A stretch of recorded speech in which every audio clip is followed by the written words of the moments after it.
All right, is the audio good?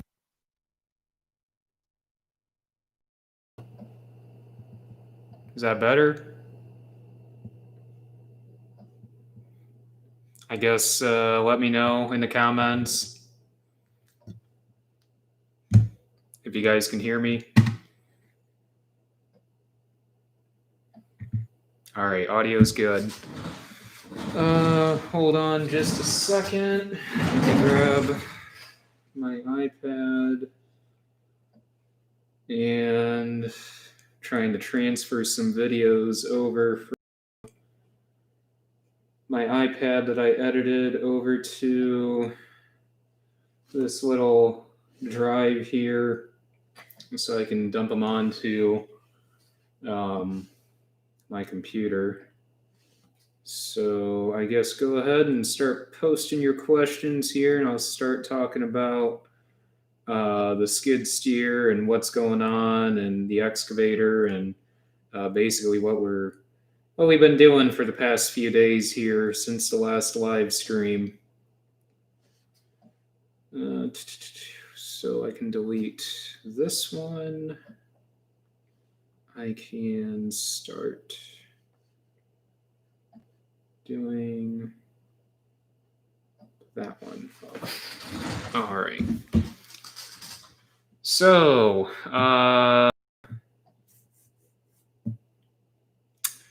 on the skid steer note, we've got the grapple finished up, and I got that all figured out thanks to a couple of Snapchat posts that I posted on there and asking you guys some questions on it. Got that figured out. The only thing I don't like about that MDS manufacturing grapple is when, and I think it's mostly just due to manufacturing trying to get that thing put together as fast as what they could. Every single one of the hydraulic hose fittings on there literally was just hand tight.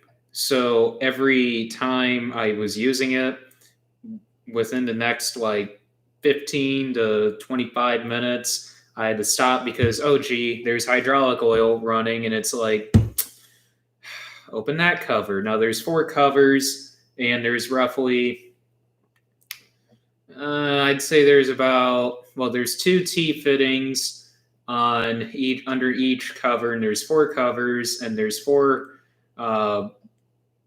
hoses that hook up to each side of the T fitting, so 1 on either side of the T fitting. So literally, I should have just done it after the second shield I had to open because, like I said, there's 4 shields, and I should have just opened the other 2 and just tightened them all. But, I gave them the benefit of the doubt, but I don't know. And they had them all loose. So once I got them all tight, worked out great. The grapple itself, highly, highly recommend. I'm so glad I spent the extra, I would say, probably comparing this grapple compared to the traditional 1-cylinder, well, I should say 2-cylinder grapple, but I guess 1-cylinder style grapple, where it's not the dual action like mine you'll see in the videos, or for those of you that have seen the pictures, it kind of comes down and then clamps together, or kind of like, the best way to describe it, and they actually say this on the website, it's like clutching a baseball, like that. It's unbelievable on how this clamps down and rakes in brush. It just works great, especially also when you have the grapple tilted all the way down at a 90 and you want to sit and just grab sticks. Awesome. It's great. I would say I'm definitely glad I spent the extra, just going off of average price, $3,500 more dollars compared to what the traditional grapple costs for a skid steer. Definitely worth the money what I spent on that. From MDS, I also, and these guys are from South Dakota. If you guys want the website, I can post it in the comments. If not, it's MDS Manufacturing. They're based out of South Dakota, I want to say. and all made in the USA. So that's why I actually had to wait on mine. They actually had to manufacture mine. They didn't have any. I think it was a 70. Was that a 72? That might have been a 72-inch grapple. Yeah, they didn't have any. Whatever size I ordered, I can't remember offhand. They had to manufacture mine. So, but yeah, so got pallet forks for it and got the Reese Hitch receiver plate for it, which that you'll see that video with that in action, that receiver plate. Today's Monday or Sunday. Tomorrow, the first or the last, I should say, the last harvest video will be released tomorrow. Then I think, actually, I should just go on my list right here on my, well, I got it pulled up right here. Vlog number 209, I think. No, 208. Yeah, that, nope. 7 might be 207. Vlog number 207. So that video, vlog number 207, will be the one where we're organizing equipment with the skid steer. 95% of the stuff we did that day was with the skid steer, so pretty much a lot of that's just going to be FPV footage for me and the skid steer, which I think you guys are going to really enjoy because it's pretty interesting to use a skid steer and basically organize the majority of the shed. So best 250, or I think it was like, it might have been $300, $300 that I spent there for that plate. But yeah, like Grandpa said, I could have made it. But the thing is, the amount of steel I would have had to buy just to manufacture that, which really it's not a lot, but I would just, I'm already paying the shipping across 2 items as far as the grapple and the pallet forks go. Really, when you divide it all out on shipping costs, really, I mean, you're paying next to nothing for that $250 or $300 mounting bracket plate. So is it really a big deal? Not really whatsoever. So I just threw that in there, and actually they gave me a pretty good price on it because they actually gave me a little bit of a discount because they found out I was actually going to be posting this on YouTube. So they were looking forward to seeing some videos on that. And plus I told them I was considering buying a snow pusher for the skid steer. That way we weren't using the 430 and the 265 loader to plow snow this winter. So so we are currently, as we speak right now, I should say we're at a stand at this point due to a hydraulic line on the excavator right now, which we'll get that fixed easily tomorrow morning, and we'll be running by mid-morning tomorrow. But we will be, well, I guess since we kind of got slowed down due to that and we weren't running the rest of the evening on Saturday and the Sunday today, we'll probably be done with that woods easily now by Wednesday. What we've been doing, and this has been going on since 2016, we've been taking a woods out down on my grandma's farm, and there's about 8 acres down there, and there's something in my eye that is really bugging me right now. What in the world? But this project has been, I would say, 4 or 5 years in the making, really. We might have started this back in, we started that back in 2015, actually, sorry. And 2016, there's my grandma doesn't currently live down here or down there anymore, but that's where she grew up, down there in that farmhouse down on her farm. And the guy that currently lives there wanted us in 2016 to tear out all the pine trees around there. So we did that, along with continuing work on that woods. Now, this woods that we're tearing out is 8 acres, and we got it down to about, there's probably a quarter of an acre by now, maybe even less than that, for what Dad and I got done on Saturday. We've been down there for probably about 3.5 days now. So But what this woods used to be, it pretty much was pastured at one time. And basically, when they quit pasturing it, um, they farmed the open part of that field and still fenced in where the woods was. But when they decided to quit running cattle out there, they basically just had that get all overgrown, and it basically just turned into a woods at that point. But so really, it was never farm ground. It was just really pastured. It was just a woods that was essentially pastured and made into a really nice pasture at one point, but now it was converted back into a woods just due to neglected pasture land.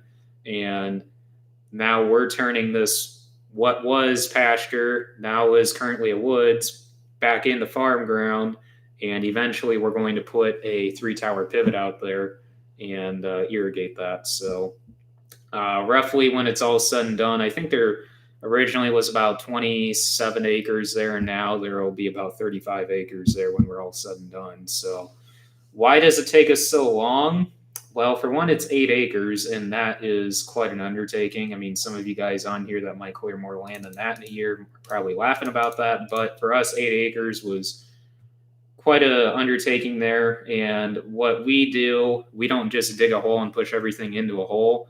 Unlike some people, we burn the majority of everything except the logs. If there's a tree out there that's worth saving for firewood or lumber, we will cut it out. So basically, what we will do is every tree that Dad sees is fit, which is probably about 95% of the trees out there to begin with, we will lay down. Basically, with the excavator, you'll see in the video, he'll literally just lay it down, shake the dirt out of the stump, lay the tree out. I'll take the skid steer, grab it, and we used to just use the loader, but now with the skid steer, I'm able to get up right beside the excavator now. But I'll stage the trees by the burn pile, and I'll whack the tops off, whack the stumps off, pile the logs up, and we've got. To be honest, guys, we didn't count the number of logs, but it's an insane amount of wood that we've essentially cut out of there. We used to save a little bit for our firewood burner here in the shop, but that thing is so inefficient. I think it was about a year. Well, was it last year? Last year was when we put in the natural gas burner in there. We actually natural gas off the line that we have run to the dryer. There's a gas distributor out there, and we tapped onto the line out there and ran a line here for the office for in here. And when we did that, we teed and ran one to the shop also off the same line. And we've got an overhead natural gas burner in the shop, which it was really nice last year because there was the winter was warm enough that you did not want to fire up the wood burner, and you didn't really need there was really no reason to keep the wood burner running and having to keep starting it again and again and again, just because you kind of just let it burn out because, I don't know, you had a 45 or 50 degree day, and there's really no reason to keep the shop that hot with the wood burner. So with the natural gas burner, it's just real nice to be able to just walk over to the wall and just click the button to turn it on, and then shut it off whenever you want. So makes it a lot more efficient as far as that goes for heating. And like Dad said, he just wishes someday that we could just economically tear that whole shop floor up when we ever decide to expand into where we store the seed in there, and make that entire 60 by 120 into a shop. If there was an economical way to tear that concrete floor up in the shop, and when we someday do that, turn that whole building into a shop, do in-floor heat, like what we did in the office in here. But economically, it just doesn't make sense to really tear that whole entire concrete floor up and do that. But maybe someday we will, but I highly doubt that we would consider doing that. But that is what we're currently we've got a woods just literally on the other side of the railroad tracks here from the farm, and we're going to it's maybe an acre, tear that woods out. And the reason why we're tearing that woods out is because there's maybe 3-4 trees that are decent out of that woods that's standing. The rest of them have all fallen down due to storms, the derecho, and just it's just overgrown. And really, what we deal with that woods, when grandma, all the landscaping and stuff that grandma has that she just wants to go and dump somewhere, uh, or any grass clippings and everything just gets dumped in that wood. So really, it's just kind of our little dump of woods, I guess you want to say. So really, it's a mess.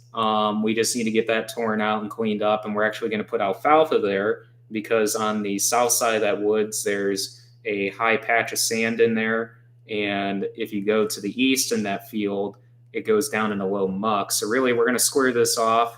We've already got 5 acres of alfalfa there. So basically what we're going to do is just make it an L field of alfalfa, and then the rest because there's a woods on so I should just draw this out to kind of explain it to you guys better.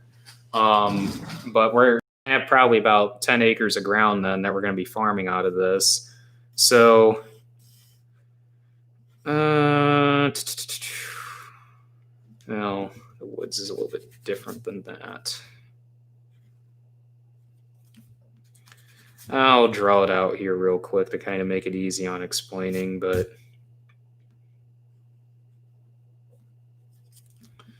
yeah, so we're going to tear out that woods also. We've got some fence rows we're going to tear out just because they're just getting overgrown, and we just want to tidy up some field edges. And so yeah, that is the plan for this winter. We might do some ditch work. Not sure yet. Just all depends on time, really. That is a really poor excuse for a drawing, but we're just going to run with it. So that is the woods we're going to be tearing out. This is all going to be alfalfa, and that is what we're going to farm.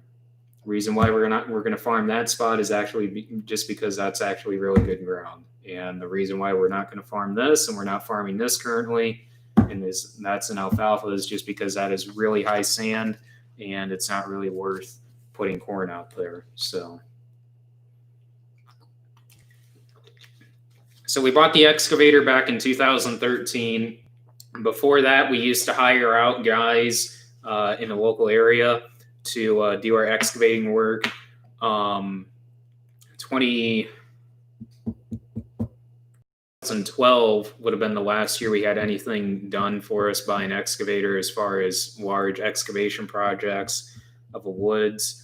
The reason why we bought an excavator was because that year we put in 2 6-tower pivots on a farm, and there was a woods out in the center of it. I think there was probably about 2.5 or 3 acres in woods that we cleared that year. And we needed to trench electric and well pipe all the way across the field, catty corner to the other pivot. And Dad figured, Dad was currently looking for an excavator at the time, and he found this 225. It's a 1995 225 DLC, and he found this up in the UP of Michigan, up pretty much. It is the UP of Michigan, practically right there, almost in Canada, and it was owned by a county highway department.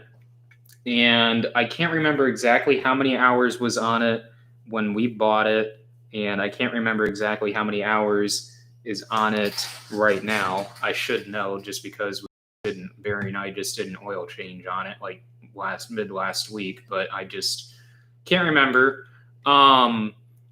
Majority of its hours were idle hours. The county highway department had every service record done through CAT, recorded and available to give to us, and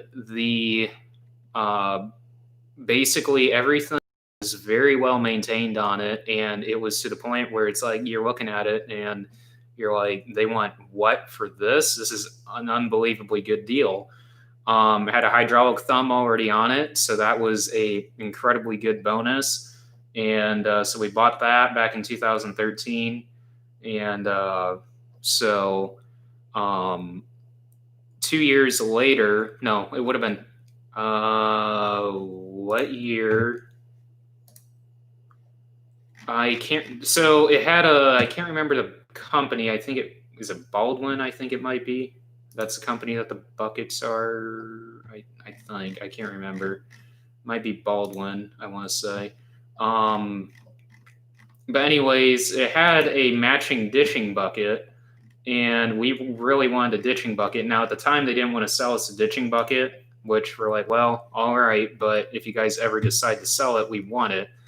So Dad started looking for a ditching bucket a few years back because we really wanted to start doing some ditching projects, and obviously the construction bucket isn't really a good bucket to be doing ditching projects with. So we ended up calling them back and said, hey, is there by chance that we could buy that ditching bucket from you guys yet? Well, they himmy-hawed around for a little while, and actually we were able to buy that from them, which was the same bucket that was ordered in with that excavator at the time. So that video I did was back in 2018, so that would have been, yeah, that would have been right. So yeah, so 2 years ago, 3 years ago, sorry, 3 years ago, they we bought that ditching bucket, and then so, but yeah, so that is an incredibly nice purchase to have. 225, is that big enough? Yes, that is big enough for 99.98% of projects that we do.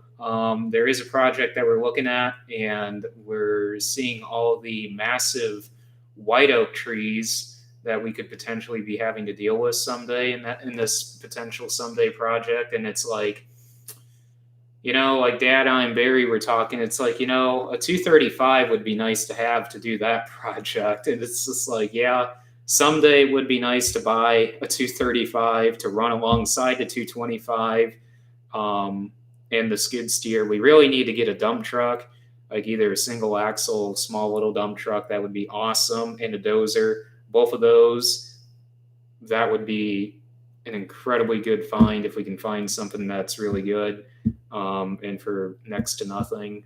But I don't know. A dump truck would just be really nice to move sand around and stuff, especially to build up lanes and stuff like that. So because we actually have to do that this winter. So actually, where we're tearing that woods out, we're going to build a lane up because we're creating basically a driveway on the one end of this farm to not really change directions on how we farm it, but basically change where we're bringing semis in and out of this farm, because there's a back corner 40 that's catty corner where we're working in this woods, and that we own. And basically we just want to change the route where we bring semis in and out instead of north and south on the east side of this field to on the north side of this field, and have the driveway east and west on. But so a lot of projects this winter. You guys will have a lot of content on that for you guys to watch. Okay, that was fast. I'm surprised that video transferred over. No, it didn't. It didn't transfer over. That's the problem with this disk drive. It doesn't always transfer my content over. Well, it could be. Could it be full? No, it's not full. But that is what we're doing. Yeah,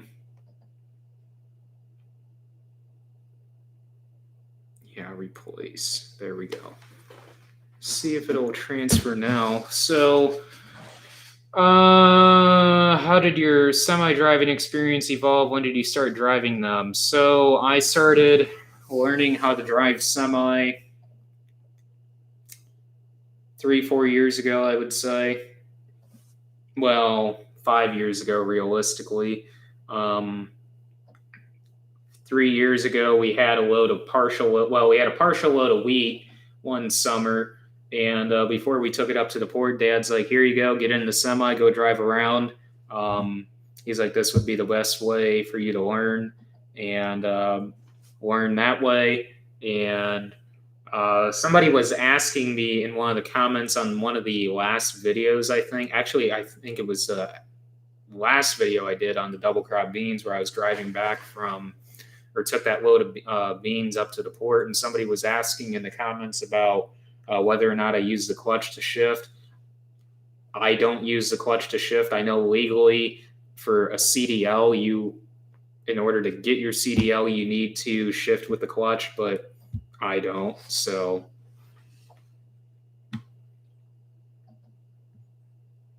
what speed do I prefer? Because I know that question's going to be asked. So we've got a 93 Freightliner FLD 120, and then that Kenworth at T600 95. The T600 has a 9-speed in it, and the gearing on that is the gearing on that is not correct as far as how that is geared. It has a super low, and then second, or what technically I consider is first. So technically I consider it more like an 8-speed versus a 9-speed, because first is essentially your low gear and low is just super low. You can't seem, the problem is low's too low for when you're taking off in the field, but it's hard to explain when the truck's not there. None of you guys have ever driven it, unless any of you guys have actually driven a 9-speed before with this kind of scenario that I'm kind of trying to describe here. But the transmission, we talked about replacing and swapping out and putting a 10-speed in. When we looked at doing that, the guys that we were working with on this, I can't remember the name of the business, but they're fairly well known. They said, why not split it and put a 13 on it, or just take that transmission out and put a 13 in, because you can actually get the core for a 9 then. So we talked about that, and if we were going to put a 13 in it, we would want to take that to Pittsburgh Power, and necessarily we don't need 600 horse, but why not? I mean, 550 would be really nice. I don't know. It's just something that we're considering. I mean, right now it's at 475. Both of those semis have 12.7 Detroits in it. Like I said, the T600's at 475, and the Blue Semi has a 10-speed, and it's a 425. So 10-speed is what I learned on first. The 9-speed I always didn't like until I got used to driving it, and now I actually prefer the 9-speed over the 10-speed. The 10-speed is really simple to drive, very smooth on shifting and everything. The 9-speed, you just have to understand that transmission a little bit better as far as shifting and RPM goes. And once you get that dialed in, it's no different than driving a 10-speed. But I personally prefer the black semi with the 9-speed over the Freightliner with the 10-speed. So that's why I like to drive that more than the Freightliner. So thought about getting a chopper, for the excavator. I know what you mean by that grinder that you can have with the, that would be really nice. Dad really wants one, Eric. When all the years at the farm shows, walking around and seeing them, man, that would be really slick to have. I mean, Dad's always wanted one ever since we got the excavator. So is it feasible to plow and sand and clayish fields to improve fields in general? So plow sand in a clay field. Really, we don't have that problem as far as clay fields go. Really, we deal with anywhere from your light yellow sands to your black sands, and there's really not much stratification difference there except color. As far as the sand color goes, like I said, guys, we pretty much are farming Indiana Lakeshore dune sand, back from basically the Ice Age, essentially, when the glaciers came down and pushed the sand, and it deposited basically all the sand here in the Dunes Lakeshore area. Well, essentially expanded the Dunes Lake. Well, really didn't expand the Dunes Lakeshore. This is Just over time, the lakeshore has retreated back north. But essentially, this was all dunes lakeshore essentially when what we're farming now. So it just we don't really deal with clay that much. So really, we deal with clay and we don't deal with clay, but it's to the point where it's like we don't. I've never heard of anybody plowing sand into clay. I don't, at least in our area or anything that I've heard of. I mean, it could be, it could be economical, Stephen. I don't know. If some areas absolutely need that, maybe, but I've never heard of that happening. So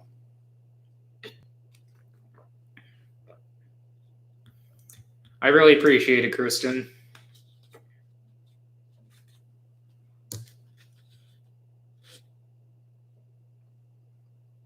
As far as upgrading to another truck, meaning when I was referring to adding more horsepower to the black semi or doing the transmission swapping and stuff.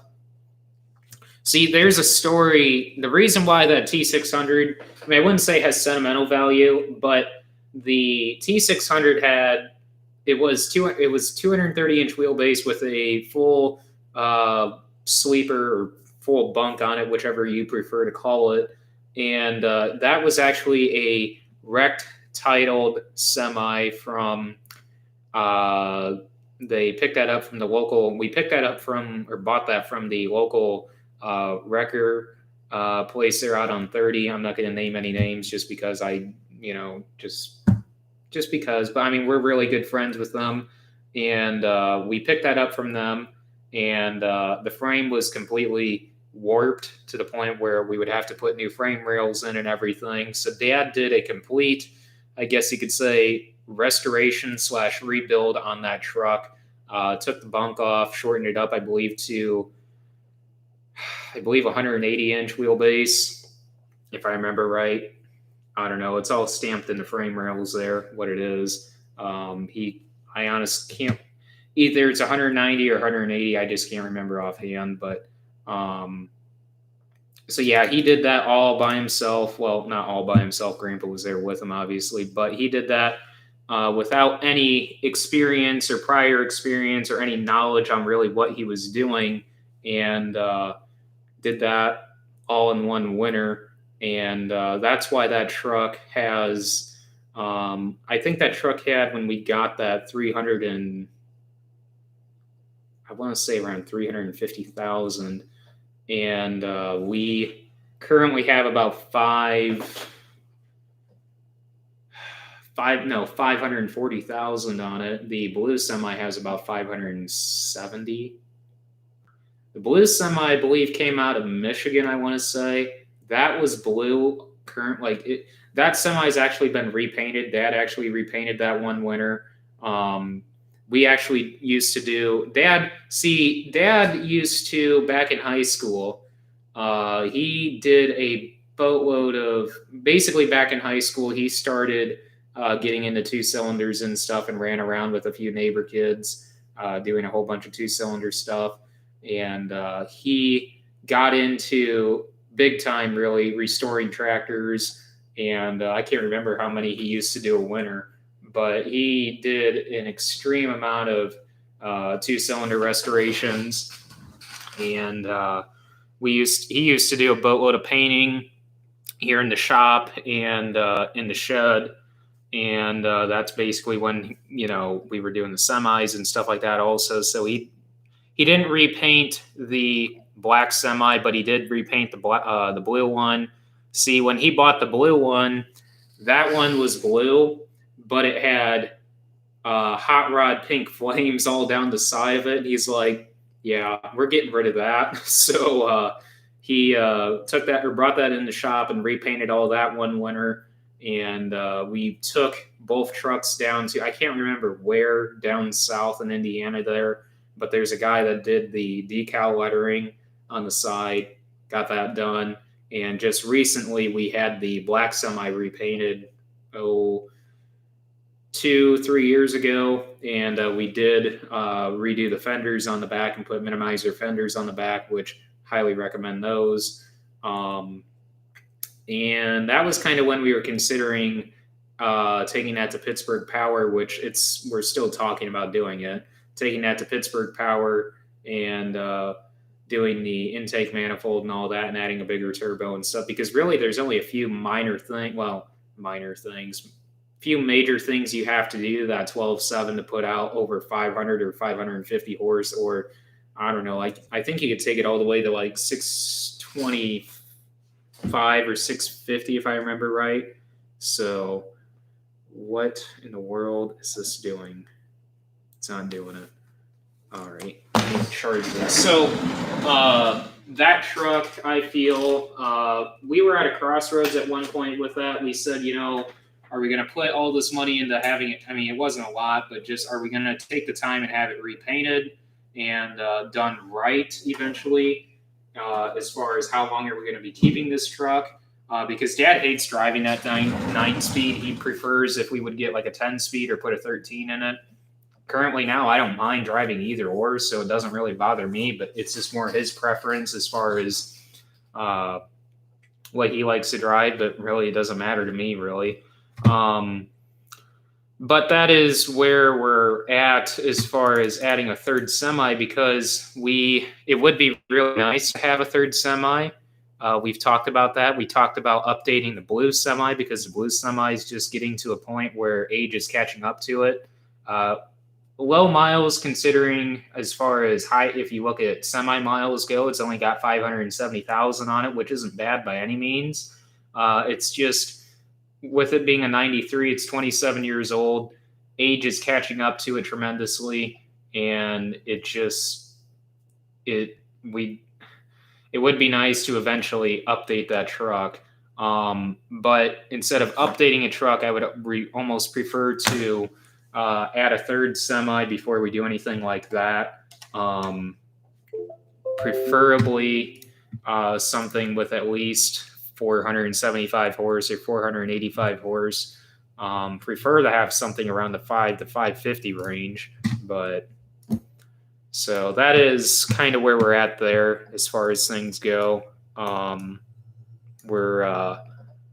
We're considering some options there on a semi. I'm not saying we're doing anything this year. We're not going to do anything next year, but we're considering some options here in the future, what we should be doing. So, but no, the black semi, that is not going to be going anywhere. Eventually, we'll either keep the transmission that's in it and not do anything to the engine, or take it to Pittsburgh Power.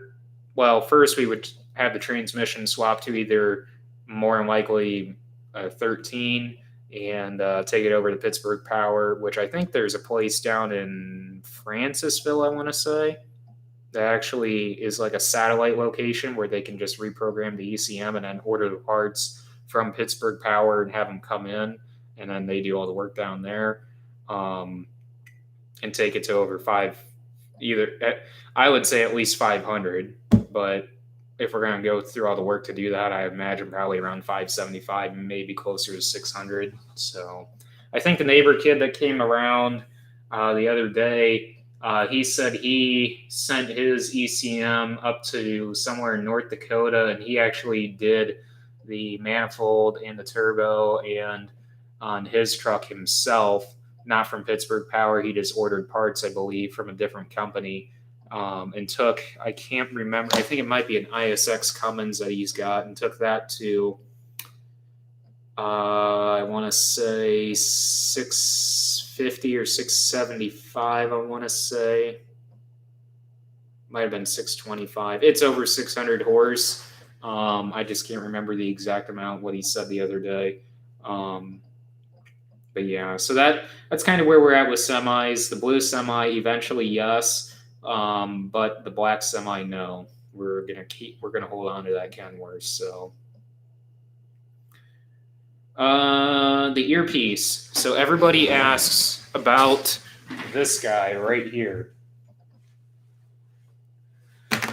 That is a Jobber Motion Bluetooth. Really love this, and it's really comfortable. And the noise cancellation on it, unbelievable. The best blue. So if you're looking for a Bluetooth that has incredible noise cancellation, as far as you're standing out in 30-mile-per-hour wind gusts and they can hear you crystal clear on the other end, this is your earpiece. It's unbelievable. Like riding in the combine and stuff, you'll get background noise from that on previous Bluetooths that we've had, or driving the semi up to the port and stuff like that, or just driving the semi in general, or any background noise in general just from being on the farm. This Bluetooth cancels that out unbelievably well.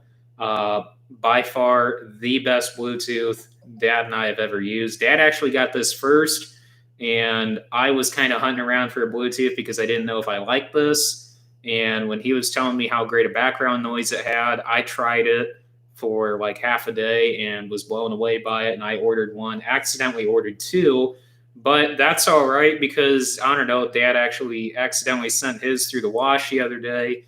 And he's like, gosh darn it, I need one. I'm like, well, that's not a problem. I actually have one right here in the cabinet. So I think they're like, I don't know. I can't remember offhand how much they are. They're not bad by any means for what it does. I'm surprised it's not double what the price is. Yeah, it's like $130. So I imagine with Black Friday this week, I mean, you could get that for maybe like $80, $100 on Amazon. So, because that's where we got ours, from Amazon. So, but superb noise cancellation. Absolutely love it. Very simple to connect. There's 8 hours of talk time on it, and comes with a nice charge base. And yeah, it's a really, really nice earpiece. Very comfortable to wear also. So.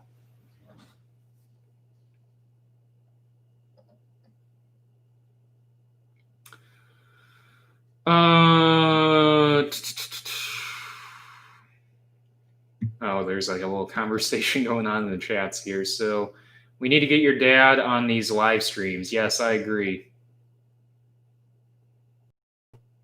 So I talked about that, Mark, in the last live stream as far as what I've heard, because last year I got media passes for doing the YouTube content and stuff down there. I haven't submitted anything yet, just because one, they did a change of personnel down there for who is the head of the media passes down there. So I haven't, one, submitted them, and two, I don't even think the application has even been opened up as far as media passes go, I don't think. What I've heard also from posts on Facebook from them, that people commenting saying that they have gotten half their pre-ordered tickets back, because you can actually pre-order tickets a year in advance for the polls. And from what I've heard, there's been 50% of their tickets have been returned from the pre-orders. So I don't know if the poll is going to happen. I don't know. From last I heard, they were trying to get CDC approval to have the event. So it might be restricted down to an X amount of people that are allowed to be there. I wouldn't be surprised, but with it being as big of an event as what it is, I wouldn't be surprised it just gets canceled altogether, because that is a boat. I've talked to, knowing what the companies I deal with on YouTube and stuff, some of which like Yetter and stuff, I've talked to them we got on the conversation machinery show the one time when we were down there, as far as how much, like, say, a booth space costs. And you guys would not believe like how much a booth space goes for down there. So like when you look at so for those of you that have been down there and have seen like AGCO's booth, now I understand AGCO represents, Challenger, GSI, and Fendt, Massey Ferguson, White, when those brands together and they do a format space, it's unbelievable the block that they'll put together in that it'd be the South Wing B&A in there in the Kentucky Exposition Center. I don't think it flows into South Wing Sea, but I think it butts right up to it. And it when you find out, and I'm not going to say any numbers, but when you find out how much like one of those small booths costs, and you start multiplying it out to how many small booths can actually fit in their spot, it's unbelievable. And we know how much the guys from some companies I talked to were actually telling us, like, say how much John Deere's booth actually goes for. Astronomical amount. So when you start reducing the amount of people that are going to be at an event, and you weigh the costs of how much a booth is going to be, and knowing that you're not going to get the exposure or the crowd exposure that you would typically get, it's going to be to a point where they're just going to say, just pull the plug on the event because the exposure isn't enough to outweigh the costs of being there. So, because I've talked to some major well-known brands down there, that some of which I actually deal with, and they were actually considering not coming or having a booth at the National Farm Machinery Show was literally on the chopping block, because they're like, the problem is we don't make enough money from this show for the exposure even that we get. We're not making enough to outweigh the costs of being here at the show. It's almost like a break-even cost just being there. And that it's really surprising considering how many thousands of people actually come there. So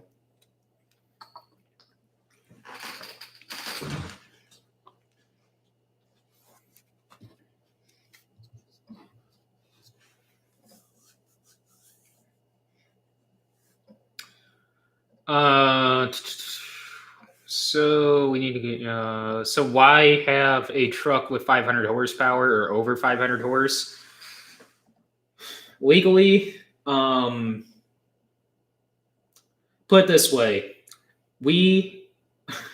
how do I go about saying this? And for legal purposes, we pull, or put it this way, for legal purposes, we are pulling extremely heavy loads. And I'm not going to go any further than that.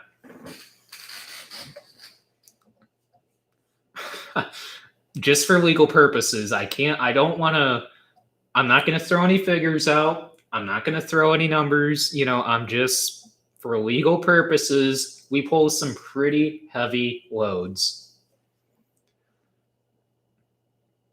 Now, what I mean by pretty heavy, I'm not going to get any further detail on that. So, being a farmer, do you need a CDL to drive a semi? You seem to have a pretty great ability of driving it. I really appreciate that. And currently, Indiana, you do not need a CDL if you are a farmer to drive a semi. Basically, I believe it's, I know it's at least 100. I think it might be 150-mile radius that we're given to drive in-state. Well, not in-state, sorry, to drive a semi, essentially. Any further than that, then we would need a CDL. So, like, when we bought that van trailer up in Michigan for that fertilizer tender build, I think that was like 167 miles. And Dad and I we ended up just having a neighbor, a good friend of ours, or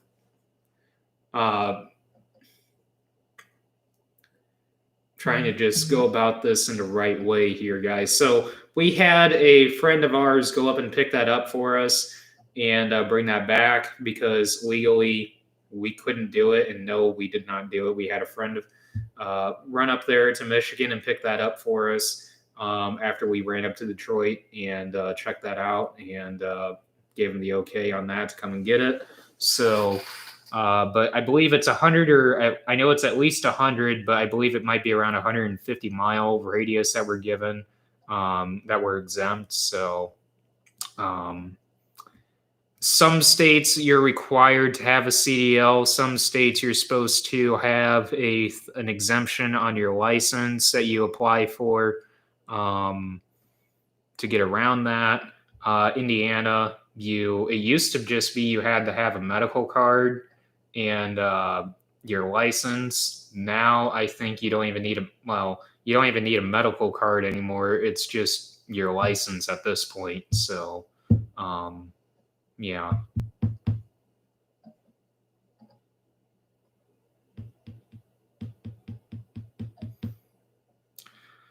Yeah, so the National Farm Machinery Show, yeah, it's unbelievable as far as the pricing goes for that. So, um, like I said, I'm not going to throw any numbers out there. Actually, I was given uh, pricing for a booth, and a few of us YouTubers, I guess you could say some of us smaller ones, we were actually considering purchasing a booth, and it was kind of presented to me on the idea, and I actually thought it was actually a pretty good idea. All of us pitching in, not all of us YouTubers, but we were like the group of us that kind of came up with this idea, and they kind of wrote me into it, and I said, I'm game for that.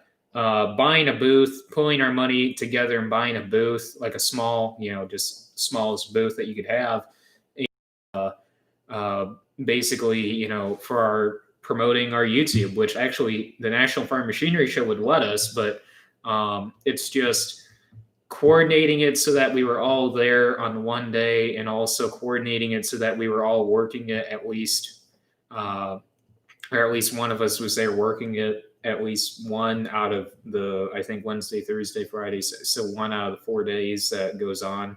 So it never panned out, but it still is a good idea if we ever did that someday, I think. Um, but so basically just try and get us some exposure there. But yeah, so I'm not going to throw any numbers out on that, but yeah, it's pretty expensive for what a booth costs, even a small one. So what brand or style of grain trailers do you prefer? So currently we use Agri Traders. We had those built by the Amish, and they were really, really nice. The only disadvantage to them is, well, two disadvantages really. They're steel, so they're heavy, and they're steel, so they rust. So we really limit our hauling in the wintertime just because uh, to reduce overall rust and wear on the trucks, or on the trucks and the trailers. So we really limit our salt runs there in the fall, or sorry, in the winter. So I used to be, and Dad was too, a Timpty fan until we talked to the guys down at the National Farm Machinery Show. Basically, we had Saturday morning. We were just killing time till the poll started in the afternoon, because typically we go Thursday, Friday, and Saturday, all day Thursday, all day Friday, and then all day Saturday. So we will go to the poll on Thursday night and go to the poll on the Saturday afternoon one. I've been to the championship poll Saturday evening once. I've been to the poll on Friday night once. I really wouldn't mind going to the poll Wednesday night, just because that is a really strong pro stock class that seems to poll every time or every year that evening.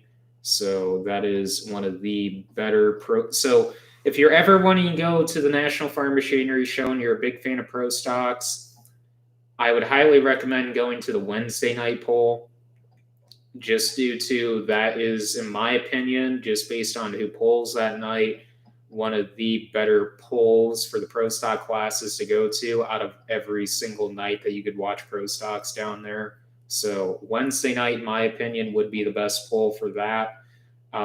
Thursday night, they seem to poll the super alcohols or the limited pros. Two-wheel drive trucks, I'm not a fan of it at all. They're kind of just, once you see one go, you've seen them all. But they're still fun to watch, I guess. Not as fun as what pro stocks are. My favorite's the pro stocks. So, but anyways, we were killing time that Saturday morning, and we went around and just talked with Evie, Timpty, and Wilson. One, we just wanted to see what Evie was like, just because we knew that they just came out their new Genesis hopper, and they actually glue their side panels, unlike riveting compared to like what Timpty and Wilson does. Not sure how I feel about that. It just, I don't know. But we talked with Timpty, then we talked with Wilson, and in our opinion, we like Wilson the best, just overall, just compared to talking with the salesman and looking at all three trailers there. And in my opinion, and so is Dad's, if we were to ever go with an aluminum hopper trailer, which is inevitable someday, I would love to go to one. We would go with Wilson. So a lot of the neighbors run Wilsons. I would say around here it's about 50-50 Wilson and Timty as far as between the two. There's quite a few guys that still run steel hoppers in their area as well, though. So, as a Pioneer dealer, can you grow other company seed corn or bean to compare? We can get samples, I guess you could say, to try or to put in our plot if another company, let's just say company A wants to have a plot with us, essentially. We could put a couple of their numbers in our plot. We plant 100% Pioneer. We've been 100% for basically ever since we've been a Pioneer dealer. So that would be 33 years now we've been 100% Pioneer. The 1 year we actually had a scenario where we actually did we put DeKalb out the 1 year just because the owner wanted DeKalb out there? Or the farm manager wanted DeKalb? Might have been, because that might have been the scenario where we showed him the difference between DeKalb and Pioneer on that. And that was a legit comparison because we had the weigh wagon out there. On yields, it frustrates me on yields because, and I hate to say this, 95% of the people you talk to BS their yields. We don't. They're either across the scale, through the weigh wagon, or through the active yield. And yes, we do have the active yield dialed in, so it's just like going through the weigh wagon. You ask me a question on yields, I'm totally 110% truthful on it. Seems like 95% of the people you talk to, there's a lot of BSing on yields and inflation on yields. It's really discouraging on that, but it is what it is. I mean, I don't care personally what Joe Blow down the road's corn made. I only care about how product or how our yields are on our ground to better performance on our soils, on the ground that we farm. If the neighbor, 5 miles that way, his corn's doing 285, we've heard,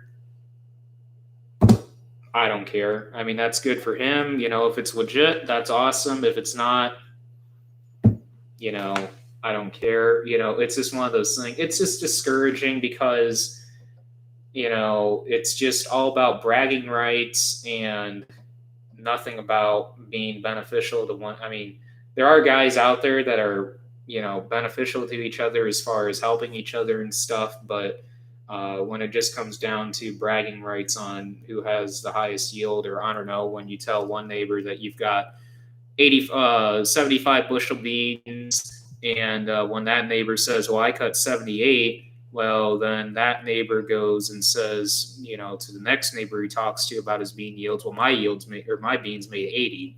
Well, you just told that neighbor that your beans made 75. So which is it? It's just one of those things where you talk to some people and you're like, really? But I don't care. Like I said, I don't care about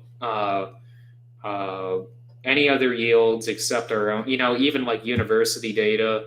Like there's some universities that publish studies, and I look at it, and it's just like, you look who sponsors the plot, and you're like, gee, I wonder how that was skewed. It's like some of these university studies you can't even trust anymore, or have faith in, just because of who sponsors the plot and who skews the data. So it's annoying when you look at studies like that. That's why I only like to see data from our trials, or get data from our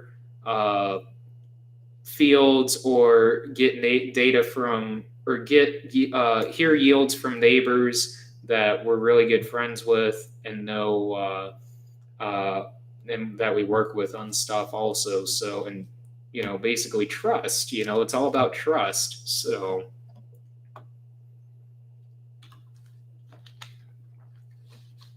but I mean, some of you guys sit and give me crap on the yield data that I do provide and don't provide in YouTube. I'm not going to broadcast yield data all the time on rented ground or broadcast our complete profit expense breakdown on rented farms or owned ground. That information is private as far as for our own personal internal use. There's really no reason to be publishing that and advertising that, essentially, especially with how cutthroat this area seems to be on ground. I mean, I know there's places out there that are probably just as bad as this, if not worse, on how cutthroat it can be. But that's why I am very careful on that. I am more than happy to disclose yields on our own ground. I did hit on some yields just to show off some Pioneer numbers that we had this year that came out on some yield, and they just so happen to be on some rented farms. But you just gotta. It is what it is. But it's just some of those things where it's like, I'm not going to sit and broadcast and say, well, this farm averaged this, or, this is our complete breakdown as far as our input costs go. I understand there's some people that do that and are more than willing to do that, and I really like to see it on YouTube. It's cool. But personally, I am not going to be doing that just because it's just not in our best interest for our operation to be publishing that and showcasing that and saying, hey guys, look at our operation. And some people are saying, well, I can do it for this, because there's always that one neighbor that's going to say, I can do it better than you. I don't care what operation you are or where you're located, there's always going to be that one neighbor that acts like he can do it better than you, or he can farm the whole county. So that's just my opinion on that. So I don't want to discourage anybody on that. I know it would be really cool. It would be a really cool video to do. But that's just my takeaway and my opinion on the profit margin video, or the profit and expense, or what I guess I would title it, input cost video. So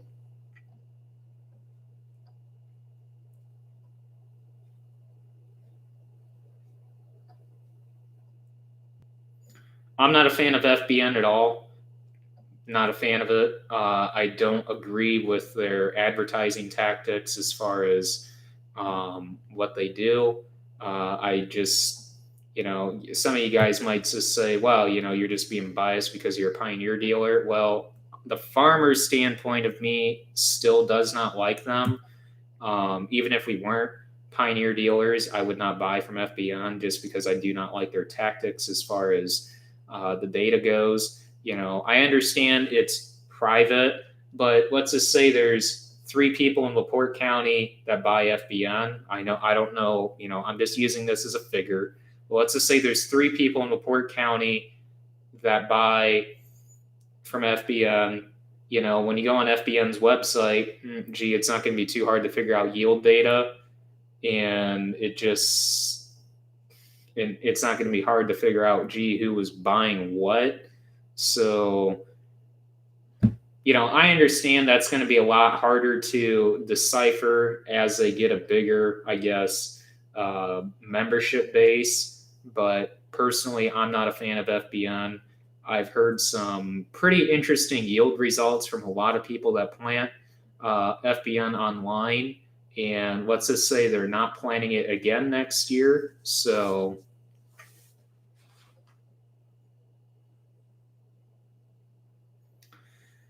we finished harvest about 3 weeks ago.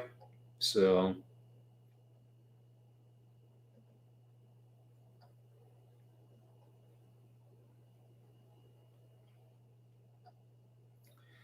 So we don't give. So most agronomists, it seems, don't give. Uh, they give a soybean credit. They give an N credit for soybeans, um, going back into corn ground. We do not. We factor that N credit completely out because we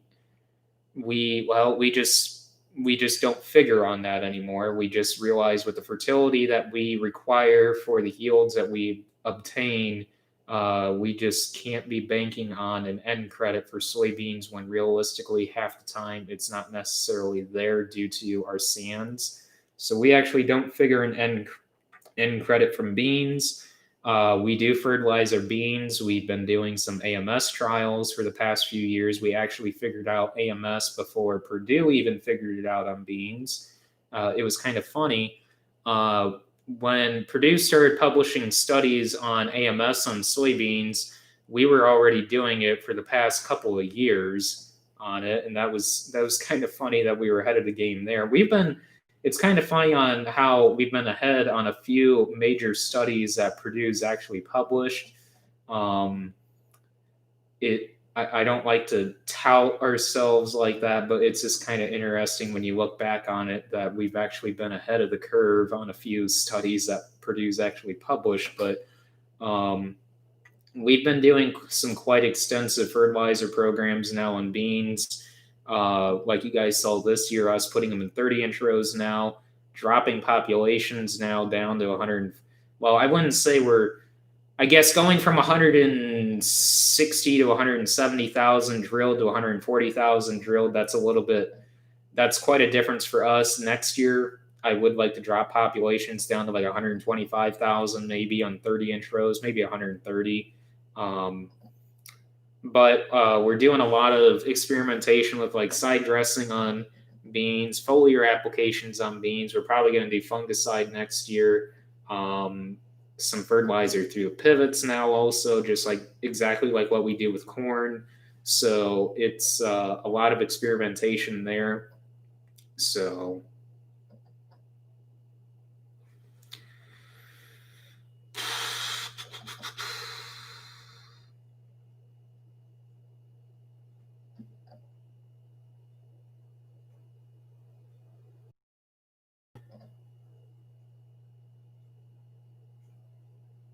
yeah, it's really frustrating there, Prairie Creek Farm. I mean, I understand you there. I would say average farm size around here is probably right around 1,500 acres, and there's a lot of the older put it this way, there's a lot of small older generation farms that are going to be flipped within the next 10 to 15 years, as far as they'll end up quit farming eventually. And it's just, I guess, the transition period of whether or not it gets bought by a larger operation or it gets rented out to a larger or mid-size operation. And there's just going to be a big transition period, I feel, over the course of the next 10 to 20 years. And I wouldn't be surprised eventually. I mean, I've been down in southern Indiana a few times as far as driving off of I-65 and seeing the farm setups off of I-65 down in southern Indiana. The average size, from what I've heard down there, is at least 5,000 acres. And I would not be surprised. The average size up here will be around 3,500 in the next 15 years. And you look at some of the operations around here and you're like, how do you compete with somebody like that? Or how do you compete with someone like this? And it's just, you go back to I'll go back to the comment I made about being so cutthroat. I mean, it's unbelievable what some people will pay as far as rent goes. It's to the point where you don't even have to break out a pad of paper and pencil to figure anything. You just know immediately. It's like, that won't even pencil 7 ways to Sunday. So why? It's like, I don't understand. But I guess it's just the world we live in now. I mean, I guess there used to be, back in the day, like what dad and grandpa always told me back in the 60s, 70s, 80s, there was a lot of common respect and courtesy. I guess that all got thrown out of the window with the new generations. I guess put it this way, I was brought up and raised a lot different than what a lot of newer generations are, I guess, as far as common courtesy goes, as far as, you know, not going to your landlord and or sending out letters to landlords to rent ground out, I guess. I guess I have a lot more common respect, I guess, as far as that goes. But I hear horror stories about that a lot, from across the country, guys coming to me online saying, "You're not going to believe what, the neighbor did." And it's just like, oh man, that's just it's really sad to hear about very large operations, across the country doing stuff like that. And it's just like, it's really discouraging to hear from people online about that, and I don't know.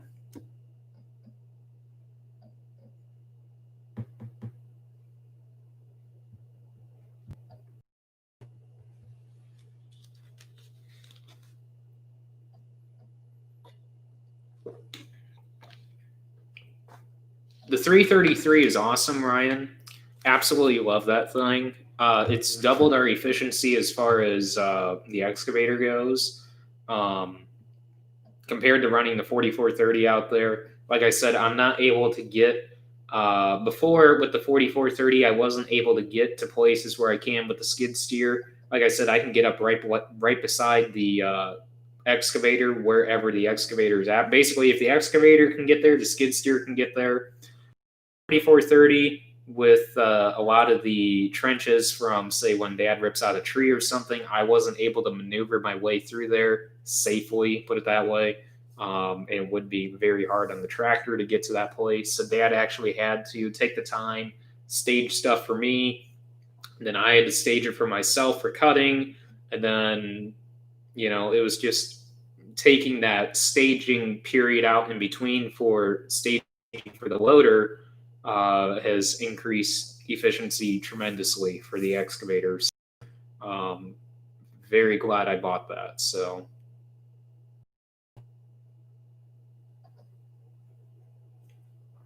sharecropping, I think that's a good idea. I'm not going to disclose if we do that at all on any of our ground, or if we do, what percentage or anything. I'm not going to really get into those numbers at all, as far as whether it's 0% or whatever. But sharecropping, it seems like, is becoming, from what I'm reading, seems to be a more better alternative, I guess, than cash rent. Um, I guess you would just have to sit and run the numbers to understand whether or not that is a cash flow scenario or a better cash flow scenario than cash rent. Um, I know a lot of guys that do it, I guess, or quite a few guys are transitioning to that, I guess, on a share crop basis. Again, I'm not going to get into the details on whether or not we do it on, and if we do it, on how many percentages or percent acres that we actually do it on. I'm not going to get into those figures whatsoever, but sharecropping, it's an interesting concept. And like I said, it's just all depending on a cash flow scenario on what is your better alternative there. Really, it's just it's a per operation by operation scenario there on what fits your operation the best. So I'm not sure how long we're going to run this stream till. I imagine probably 10 o'clock. So I guess keep hammering away on posting questions, guys, and we'll just keep this thing going. So.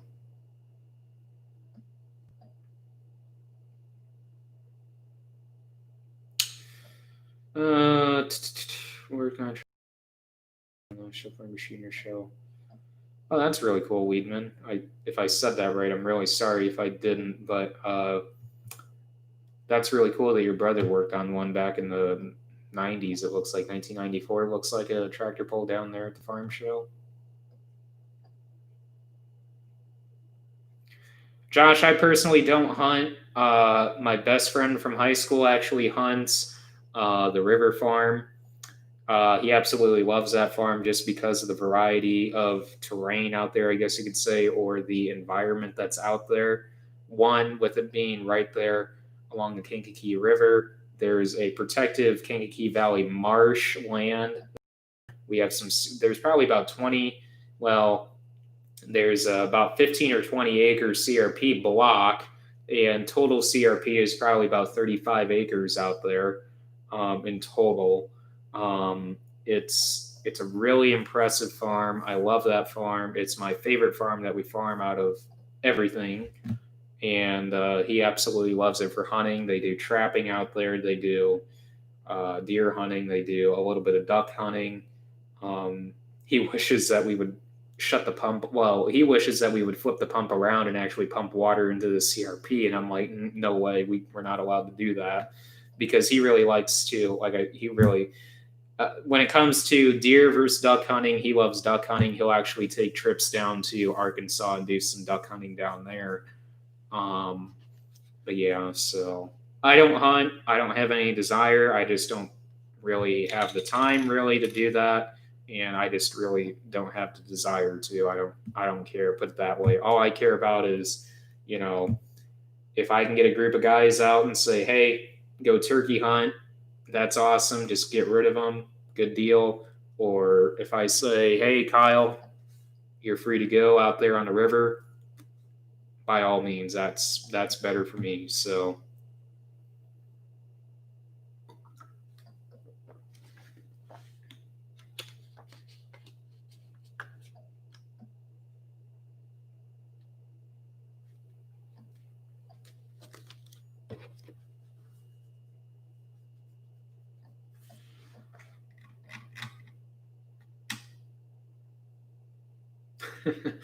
Tim, I'm just laughing at your comment, Tim, just because it's just.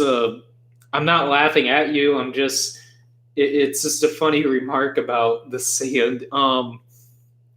Basically, everything we farm, I would say 95% of the ground that we farm is pure sand, whether that be light yellow sand that's high or your lower black sands.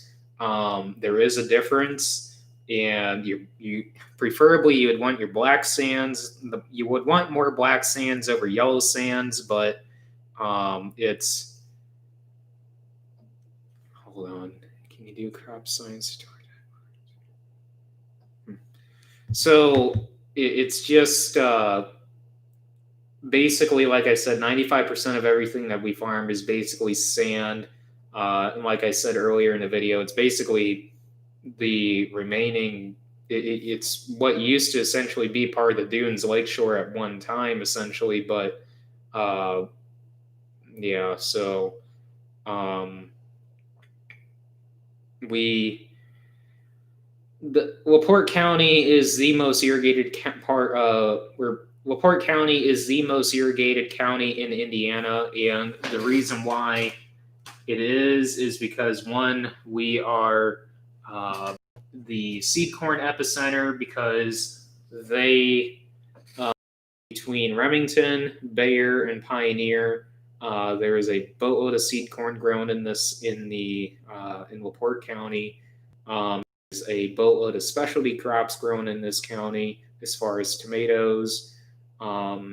Used to have a boatload of green beans done in this area till they pulled out, and there used to be a boatload of cucumbers, or like what we like to call pickles, grown, and until those guys 3 years ago. So a lot of, I believe, all the tomatoes that are grown in this county are red gold. I don't think anybody raises for Heinz. I don't think so.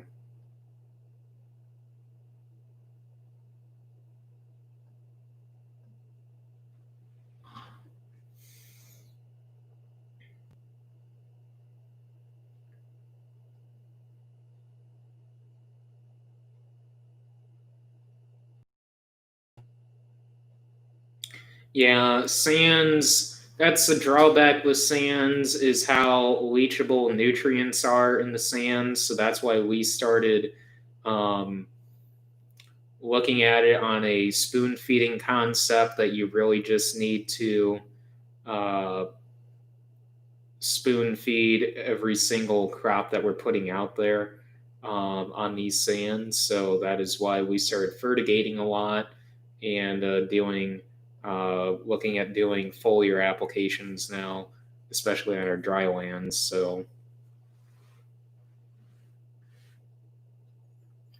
Tom, I guess not to be nosy or anything, but whereabouts are you located as far as where you're raising ducks and chickens? Because northeast Indiana or kind of northern Indiana over by Goshen, Leesburg, Milford area, there seems to be an epicenter there for ducks.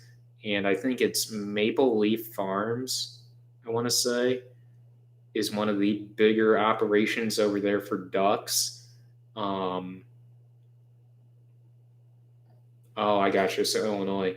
Yeah, I know quite a bit. There's a epicenter I've heard in Illinois also for ducks, but I think Indiana is one of the biggest or largest states for raising ducks, I believe. Don't quote me on that, but I believe that's actually what Indiana is actually known for there as well for their ducks, which I did not know that until like a few years ago. So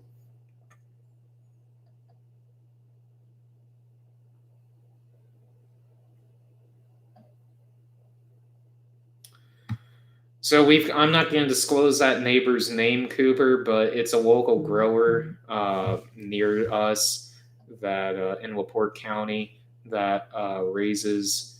Uh, so I just did a so a lot of you guys that follow me on Snapchat know I do the YOLO thing, just like a weekly Q&A thing. It's just for my Snapchat guys. It's basically the next best thing for live stream. And I just had somebody message me and said, "So why does Pioneer use all of Beck's genetics? Explain to me why Beck's has a boatload of XL varieties, Pioneer reject varieties. Why is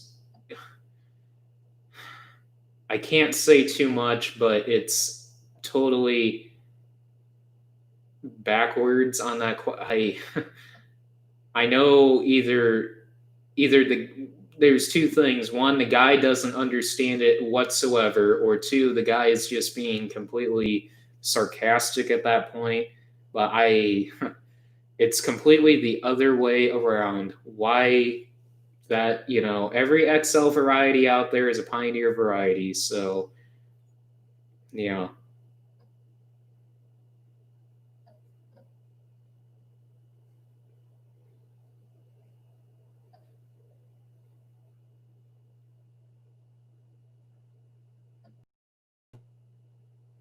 I mean, essentially, sharecropping makes it um, a level playing field as far as income goes for the farm manager or the landlord, depending on what kind of situation you have on the ground.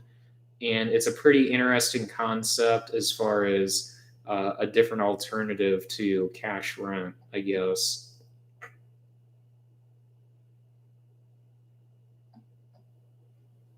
They start. It starts. How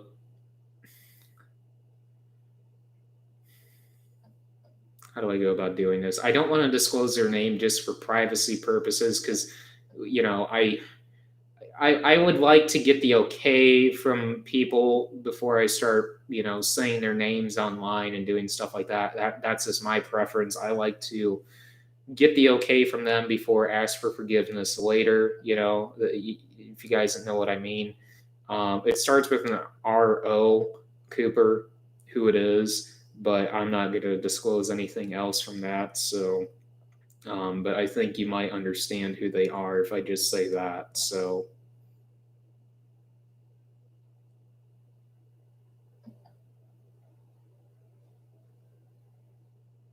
I really appreciate it, T.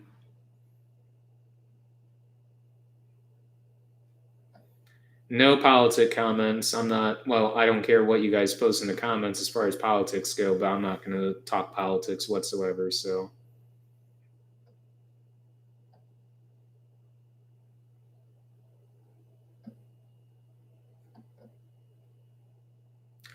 we don't sell corn based on protein content. We actually sell corn just on a per bushel content, but we do have dockage fees that we could potentially face just based on dockage parameters if we fall out of those parameters and into the dockage range, I guess you could say. So based on moisture, basically we sell corn based on the bushel, not per protein content. So but yeah, we do face moisture consequences if it doesn't fall within a certain moisture range or foreign material and other issues that you could potentially have in corn. So I totally agree, Tom.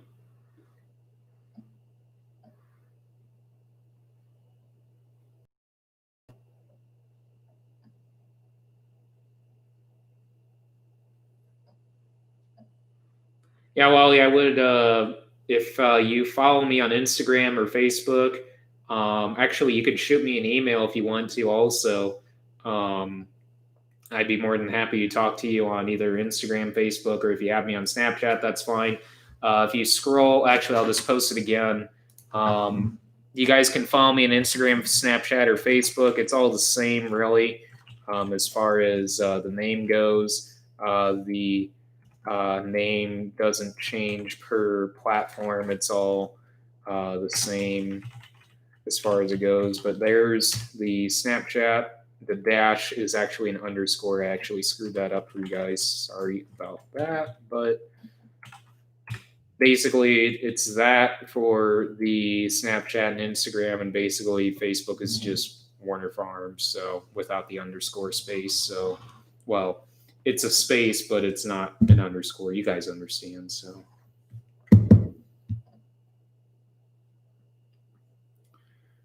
So personally, I mean, I'm not going to get into the leasing thing too far, but really, from my understanding, it's really you're not building any equity there at that point. In my opinion on leasing, if you're going to lease a tractor, why are you spending, let's just say your payment, I know it's higher, but let's just say you're paying $30,000 a year on a lease payment for, let's just say you've got a contract for 3 years, or let's just say 5 years. Let's just say you've got a lease contract for 5 years. You're paying $30,000 a year on a tractor. Why wouldn't I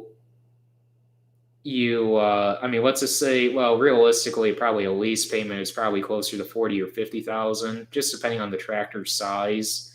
Because really, lease payments are more evolved around horsepower and hours essentially now, or probably as always has been. But that's just currently what I know as far as what is factored into the lease payment. But if you're going to lease a tractor, why?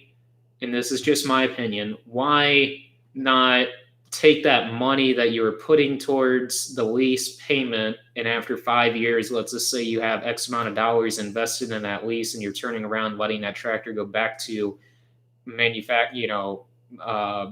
dealership XYZ, and you're going to lease another tractor from dealership XYZ, and in return continue paying that same lease payment. Why not just take that lease payment and invest that into a purchase, and when it's all said and done, you have that for equity purposes? I mean, that's just my thoughts on that, I guess. I mean, I just don't understand why somebody would do that. I mean, I guess there's certain scenarios where you almost have to, but Eric, if you're wanting, I really appreciate that, but I guess in order for the $11 to actually go through as a donation, if that's what you're trying to do, you actually have to click the dollar sign down below and send it as a super chat. So you have to click the dollar sign and then click super chat and then type in the dollar amount that you're wanting to donate. You can't type it in the comments. You actually have to click on the $sign, then click super chat, and then do the type $11 for the donation, and then submit that for a comment. So kind of a weird process on how YouTube does it, but yeah. But hey, I really appreciate it, Eric. If either way, if you get it figured out or if you don't get it figured out, I mean, the $11 currently right now won't mean anything. It's just $11 in the comments. It won't process as a donation at all. It just, doesn't do anything. So, but hey, I appreciate it. So,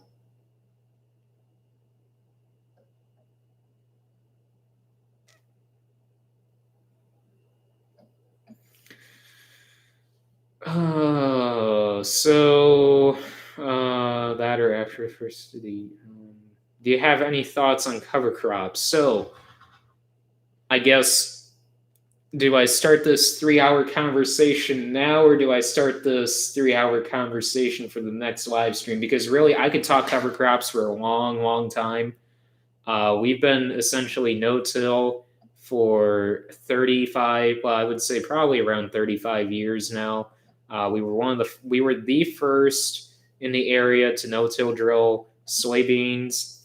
We were the first in the area to do no-till corn, and we don't get accredited for that, it seems like, as far as the practices, the conservation practices, I guess, that we implement, that we've been doing for quite a long time. We've got filter strips that have been active in CRP for well over 30 years, and we do a lot of conservation.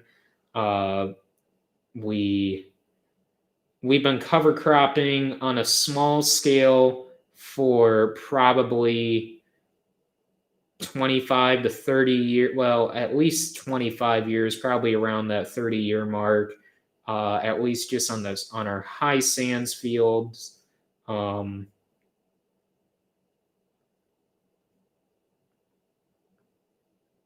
right, so cereal rye. So we just were doing cereal rye and vetch.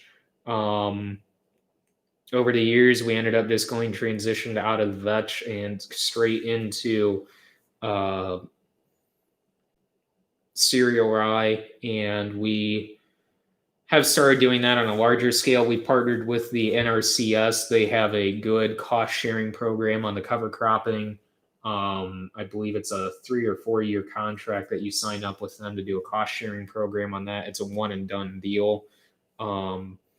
But so essentially, once you can't re-enroll those acres when when the 3 or 4 year contract is up, it's done. You cannot re-enroll those acres. But we've partnered with the NRCS on CSP, essentially conservation.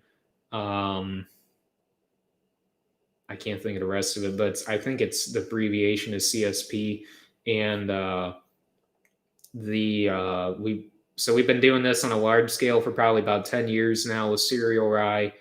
Not quite on 100% acres. We could have actually done 100% of our acres this year, but we've sold some cereal rye.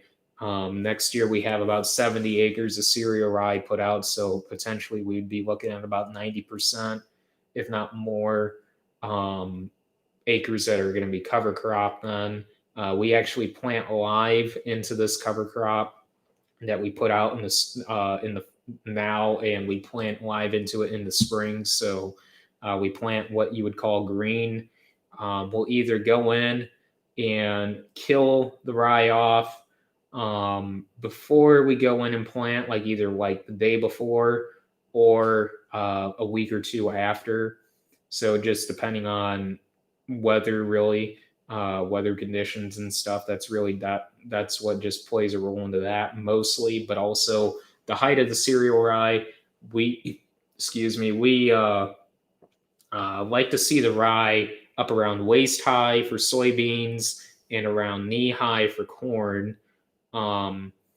We put down about 65 pounds of nitrogen with the planter alone between our starter and our in furrow.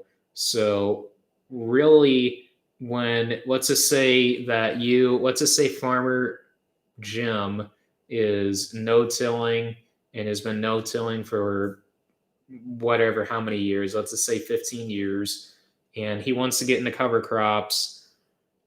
When you do cover crops, you do need to boost what you were putting down on the planter as far as end credits go to compensate for the end tie up that you will have with cereal rye. Now, all of that is an initial tie up for the nutrients in the beginning of that plant, of the planting season, I should say. Um, I would say till about V5, V6, that does not get, I guess you could say, released back in. I mean, it does get released back into the soil, but as far as uptake goes from the plant, I would say it's probably around V6. I would say when it's all said and done, between V6 and V10. V10 is kind of on the later side of that, but it's um, basically kind of like a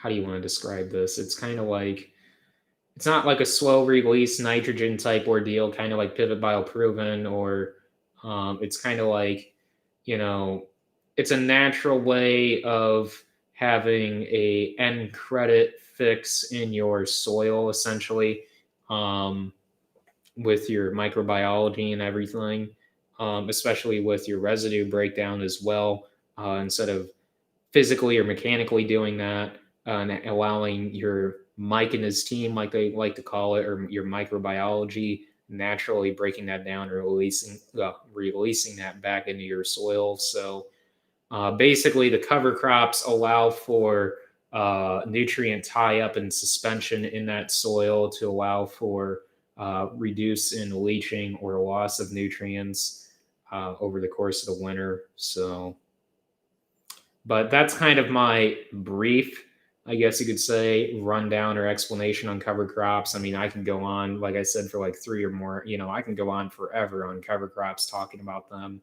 But,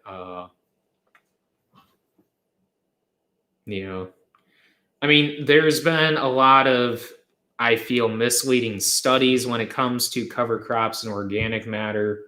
As far as, I mean, I totally agree with you, Tom, but there's a lot of misleading studies out there on that. As far as, let's just say you're currently at 0 to 3% organic matter, and within 5 years of using cover crops, you've magically turned that into 10% organic matter.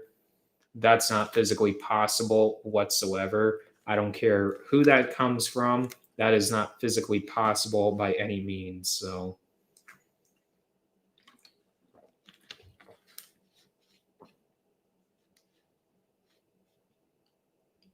yeah, that's correct, Ryan.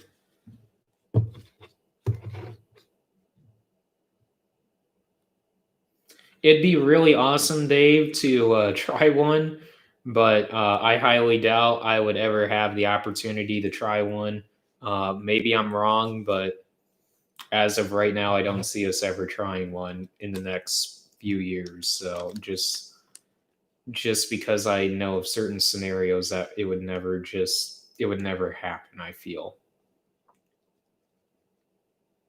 Oh, easily. I mean, put it this way. I mean, there's been a lot of cover crop discussion, it seems like, on YouTube for a lot of people on here. And it seems like I'm sitting over here in the corner like, guys, we've been doing this for a number of years. And I think we know a thing or two on what we're doing. And it just seems like I wish some of these guys would come to me and talk to me on some scenarios, because a lot of people say, well, you can't no-till here because no-till does not work in this area. Well, no-till can work anywhere. And if can, it's the funny thing is, on the no-till aspect, no-till gets a bad rap just because conventional tillage has always been the originator as far as uh, basically the more traditional way of farming. And when, I guess you could say, no-till started coming to be a more common practice, the misconception here is on no-till, it seems, is like, you know let's just say there's a compaction issue out in the field.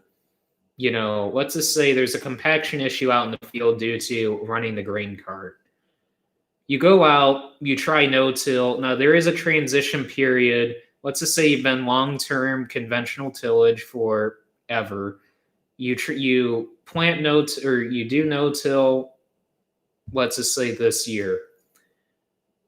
There is without using cover crops, there's a 5-year transition period as far as changing and adjusting your soil biology and getting your soil adjusted to that no-till environment, because essentially you are changing on how that soil structure is designed, as far as you are not physically or mechanically disturbing that soil structure. So I mean, you're changing the whole biology of that soil naturally. So there is a misconception on, let's just say with the compaction issue, let's just say with a grain cart scenario, you've got a severe compaction issue out in one spot out in the field, and you go out and no-till, and immediately you see the effects of that. You see an effect out there, and you may not know it's compaction from the years of conventionally tilling and creating a hard pan, or creating that from a grain cart, and you immediately blame it on the no-till because, gee, you no-tilled that year and it's all the no-till's fault. Well, gee, if you would have conventional tilled that year and you would have solved that issue, would you say, gosh darn it, that darn conventional till, why do I do it? You never hear somebody bash the conventional till on that level, as far as, it was a conventional till's fault. You always hear that person bash the no-till because, gee, it's easier to blame the new tillage method. It's easier because in their defense, they will say, well, conventional tillage has always been done, so why would there be an issue? Well, if it's always been done and nobody has seen the comparison of consequences between the two, how do you know what the issues are with conventional till if you don't stray away from it and understand, gee, look at the major issues I'm actually causing with conventional tillage? I mean, I hope I'm getting my point across, or understand that you guys understand where I'm coming from in that scenario. It's just interesting to hear when people say I can't conventional till, or can't no till. When you have that mindset that you cannot no till, you might as well. I hate to say this, but you might as well not try, because the thing is, you're setting it up. You have that mindset that it's going to fail, so you're setting it up for failure, and you're going to be very nitpicky throughout the year. And like I said, there is a 5-year transition period. Now, if you want to speed that up to 3 years, put cover crops out there and have a living root in your soil throughout the entire year then. So it's really interesting when people start doing this, and I understand, there's going to be some very hardcore conventional till guys and saying that you don't rip your no-till ground, and you should be ripping your no-till ground because all you're doing out there is creating heavy compaction out there.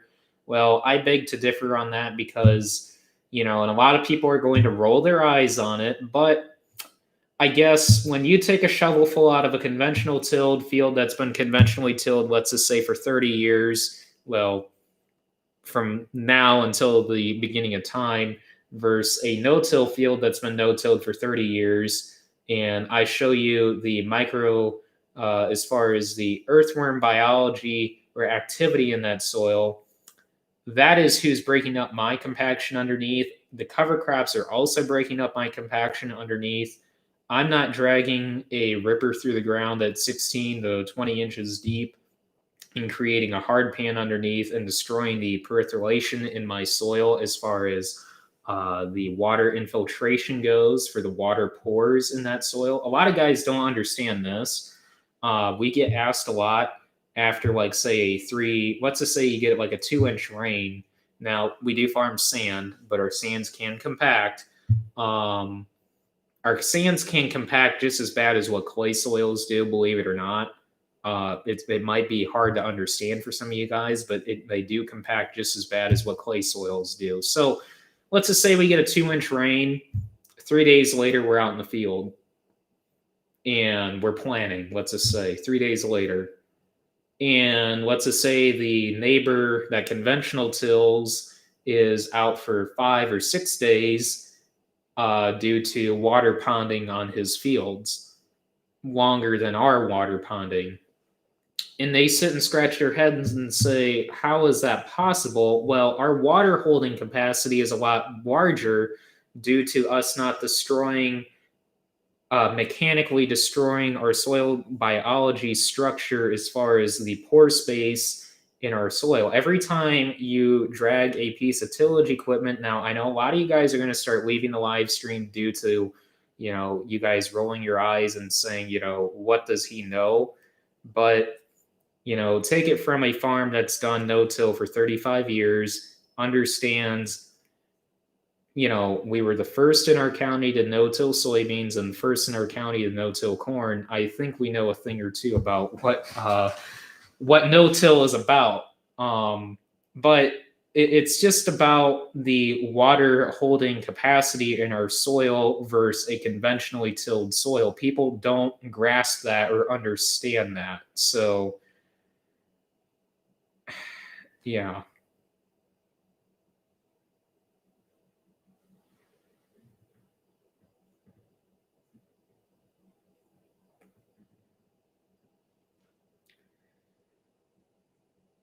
you know, it's really cool to see a lot of neighbors in the area actually have started no-tilling, and I think that is really cool. A lot of them have asked us for advice on it, and we've gladly given it to them because it's really cool to see a lot of farms start to understand the cost scenarios on conventional till versus no-till as far as reduced labor, reduced fuel, reduced wear and tear, reduced equipment.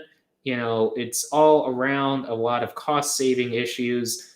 Back in the 80s when we first started no-tilling, we were at a crossroads as far as, we no-tilled a portion of one field and we did a cost scenario there and we realized no-till was actually better. And well, it was slightly better than conventional till back then, and that was just 1 year no-tilling. And we were at a crossroad at that point because it's like, all right, do we invest money back into tillage equipment and leave our planter set up the way it is, or do we invest that money that we would invest into tillage equipment or tillage repairs and invest that money into the planter and outfit it into a no-till planter and get rid of the tillage equipment that we don't need anymore? And but we still have the field cultivator. Why? Because of certain scenarios like taking out the woods, we need the field cultivator for situations out there. We still have a disc. We've got, I think, 2 or 3 WA John Deere discs. We've got another different style John Deere disc. It's funny. When we go down to the farm shows, back when green beans and pickles were kind of in this area quite a bit, we did a lot of custom moldboard plowing because a lot of the younger generation up here back in the early 2000s, Dad was telling me, did not really know how to moldboard plow because really back in their time, they weren't brought up in a plowing generation. And Dad knew very well how to easily moldboard plow. We used to moldboard plow everything, believe it or not, way back when. And back when they could do a double crop system on green beans and pickles, they were actually getting 2 crops off of one season. They needed to plow after they harvested. And so we actually did about 300 acres of custom moldboard plowing. Dad did, and so did Grandpa. We had 2 plows in at one point. And we when we go down to the farm show during that time, they would ask, "So, what do you farm?" And we tell them how many acres, because that's what they ask, how many acres and uh, what your tillage practice is. And we tell them we're 100% no-till, but we moldboard plow 300 acres a year. They sit and scratch their head. They're like, "Well, how's that work if you're 100% no-till?" And we're like, "Oh, well, we custom plow." And they're like, "Oh." so So I guess the no-till comments then will transition into the vertical tillage as far as, well, you're tilling the ground with your vertical till, so that disqualifies you from no-till. Well, depending on how you would like to describe your vertical tillage as far as how you are doing your vertical tillage, because some people online like to have a vertical till and set it as deep as what it will go, as aggressive as what it will go, because they want to bury residue. The vertical till is not designed to bury it's not designed to bury boatloads of residue. It is designed to size and incorporate residue lightly. It's not designed to bury large amounts of residue to the point where you might as well farming in. I like to use the comment farming in Illinois. Because everybody. I'm not bashing everybody on this chat, but it seems like when you go over to Illinois, everybody runs a disc ripper. So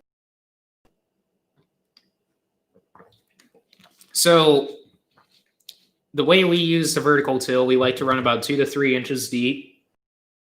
We incorporate cereal rye, so just scratch it in, and we are sizing residue on the surface. The best way to explain what kind of residue coverage as far as percent goes, we are getting a 95 to 98% residue retention on the surface.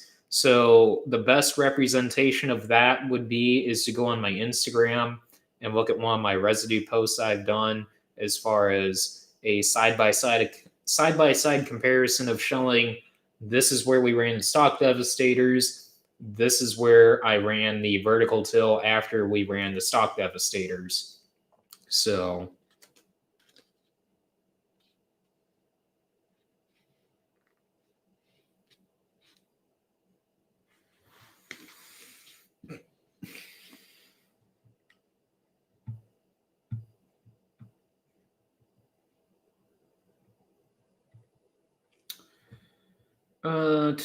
with doing subsoiling ground, so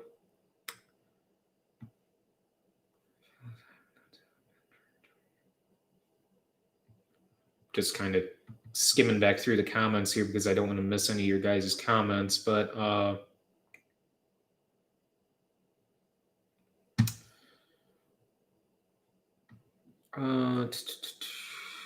we do so subsoiling. I kind of touched on that. I'm not a fan of subsoiling just because there's really no reason to mechanically break up any compaction. That is why, one, we have the earthworm biology bank that we've built up over the years of no-tilling, and also the cover crops that we do. So I know, a lot of guys on here are just going to sit and roll their eyes on the other side of the computer screen or phone or iPad or laptop, however you're watching this, on those comments. But I mean, take it from somebody that's, from a farm that's been doing this for 35 years. Granted, I am 20 years old, but, I understand the benefits right away of why we do what we do. It's, call it what you want. You can say we've drank the Kool-Aid or whatever, but when, I don't know, it's hard to explain to somebody that's really die hard into conventional tillage, that it works and there is a benefit. But I'm just stating opinions here, so I guess that's This is my opinion. So,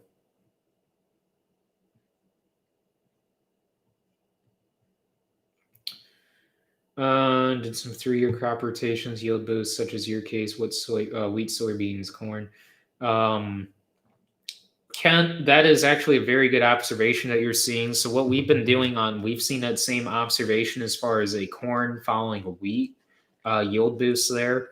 Even if you even so, let's just say we do see a yield boost on corn following wheat. So that scenario still holds true even if you do double crop beans, because a lot of people say, well, you do double crop beans, so you're utilizing those nutrients that you're going to see that yield boost from a corn, that you get those nutrients from, you know what I mean on that. But it's kind of like we still see that. I would say there's a 5 to 10 bushel yield bump from corn following wheat.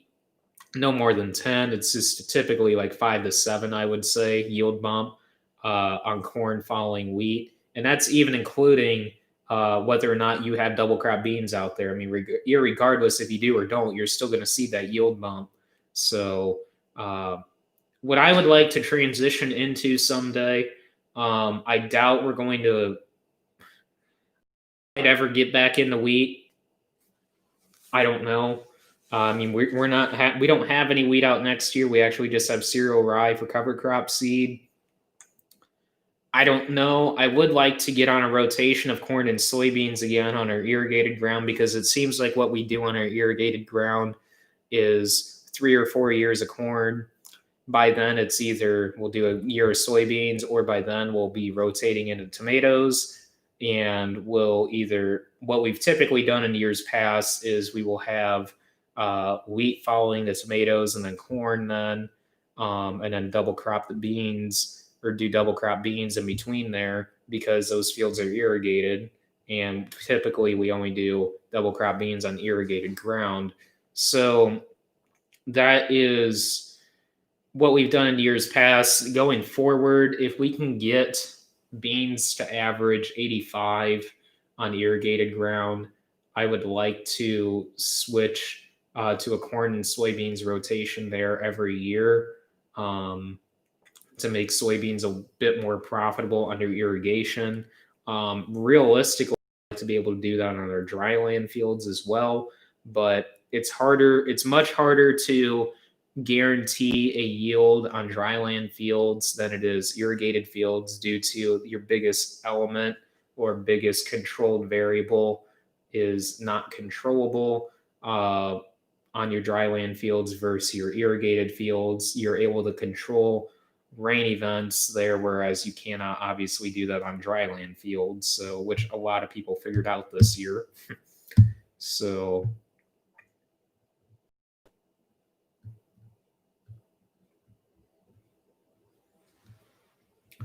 yeah, so I'm not a fan of inline ripping. I really do not see the benefit to it. I guess it's the least destructive, coming from a no-till standpoint, as far as destroying biology or soil structure biology buildup from no-tilling. It is the least destructive as far as tillage practices go, for a no-till standpoint. It's not necessarily bad, but I just feel it's kind of a waste of time as far as what you could be doing instead, as far as from a nutrient scavenging standpoint with cover crops, and also a compaction reducer standpoint with cover crops. Essentially, you're getting two birds with one stone with a cover crop implementation program versus inline ripping, and spending money on a tractor, fuel, and wear and tear on an inline ripper and tractor. So that's just kind of my standpoint on that. So even though it is pretty satisfying to watch, though.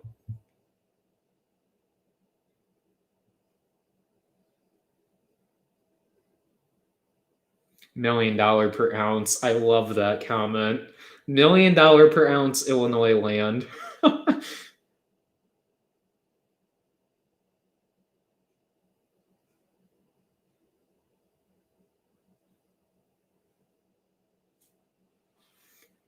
So, what would I recommend for auto steer on a small farm for a cost effective solution? Um, so, do you want full on auto steer where it drives itself, or do you want just A/B guidance as far as you drop a line and you're able to follow that line? Because essentially, you could have the ITC globe from John Deere. Um, Personally, I feel John Deere has and I'm not being biased just because we run Deere equipment, but I've just seen uh, firsthand as far as AMS solutions go.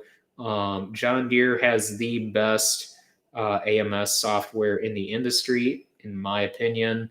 Take that for however you want, but John Deere is discontinuing support for the ITC Globe for auto steer purposes as far as self driving purposes go.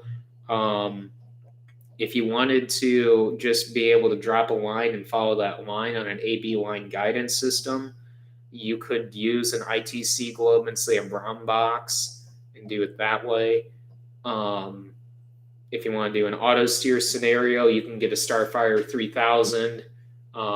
I don't know if you can buy those new anymore from John Deere, but if anything, you can go on like Ag Talk or Facebook Marketplace and find some stuff or get in some precision groups on Facebook and pick up some cheaper AMS equipment. You would have to, more than likely, you're going to have to buy activations then from your John Deere dealer um, for that. But I would say a cheap auto steer solution, depending on what kind of equipment you have. Maybe you would need to get an ATU unit, just depending on if your tractor is auto steer ready or not. Um, Obviously, a 1980s 4650 is not going to be auto steer compatible, so you would have to have your John Deere dealer set that up and get the ATU unit set up for you in that situation. But like a 2008 8530, that is uh, a auto steer integrated ready. I have heard of the Wheelman Pro. Um, it's an interesting idea. It's a cheaper alternative, I feel. Um, Personally, I guess it just depends on software platform that you feel comfortable with. I feel John Deere is the easiest to use as far as once you understand what you're doing. Um, yeah, you would need a wheel kit. You would need an ATU kit. So yeah, that would be one good recommendation there. Like 6-4 Fab there said, go look at what Welkers use on their big buds. I believe they might use, I want to say Ag Leader, I want to say.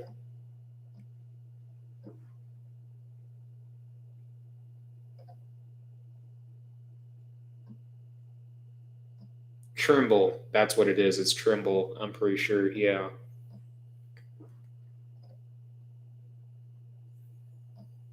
We've done quite a bit with radishes, Kent. We actually have what I call our NFix mix out. I've kind of coined it as that. It's cereal rye, Balanza clover, crimson clover, and taproot radish out on some dryland wheat fields, or a dryland wheat field, the same field that we're actually tearing that woods out in. So I'll actually have some footage of that eventually in one of the videos. And on our tomato ground that we had in tomatoes, or that ground that we had in tomatoes this year that we ran out. So it's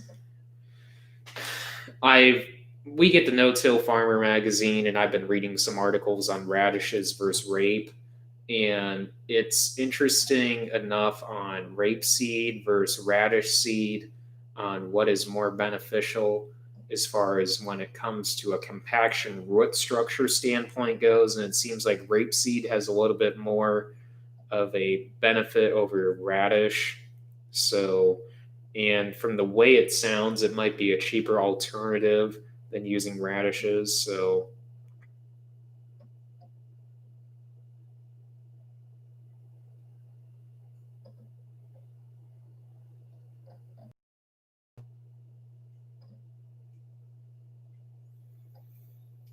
Yeah, Tom, that would be the best way. I mean, when we invest, I mean, that was the reason we invested in auto steer back in the day was due to strip tilling. But then when we went away from strip tilling, I mean, you still see huge, tremendous benefits as far as cost savings go, as far as reduced overlap and underlap uh, in any situation goes. So,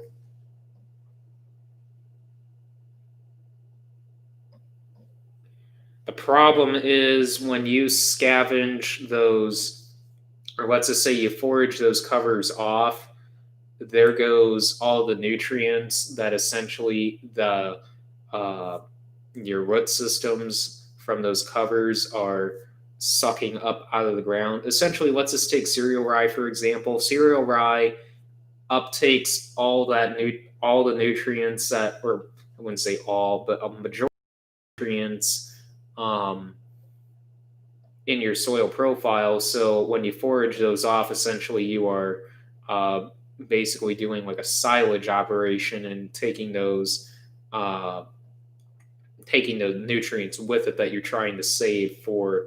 Let's just say you're planting corn or soybeans into that live cover crop. So, but that's just my standpoint. That's why we don't do any foraging or chopping of the cover crops. So.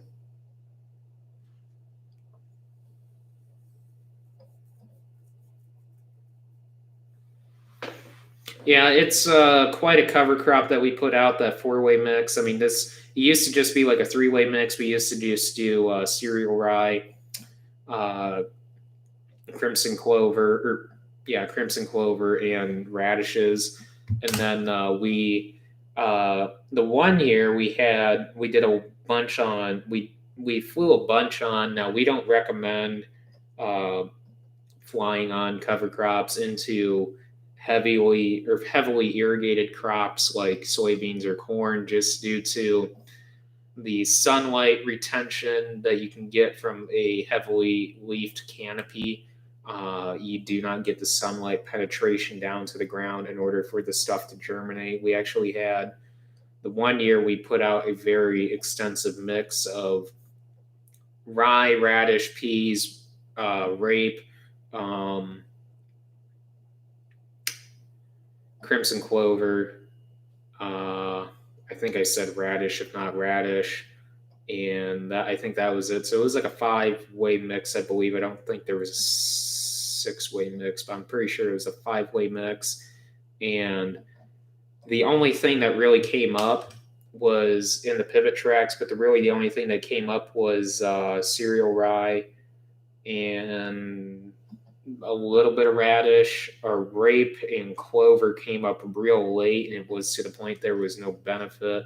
So that is why we do a lot of our cover cropping uh, after harvest. So now we did do some cover cropping, flown on 40 acres on some double crop beans, but it will turn out good. But I still don't like doing aerial applied cover crops.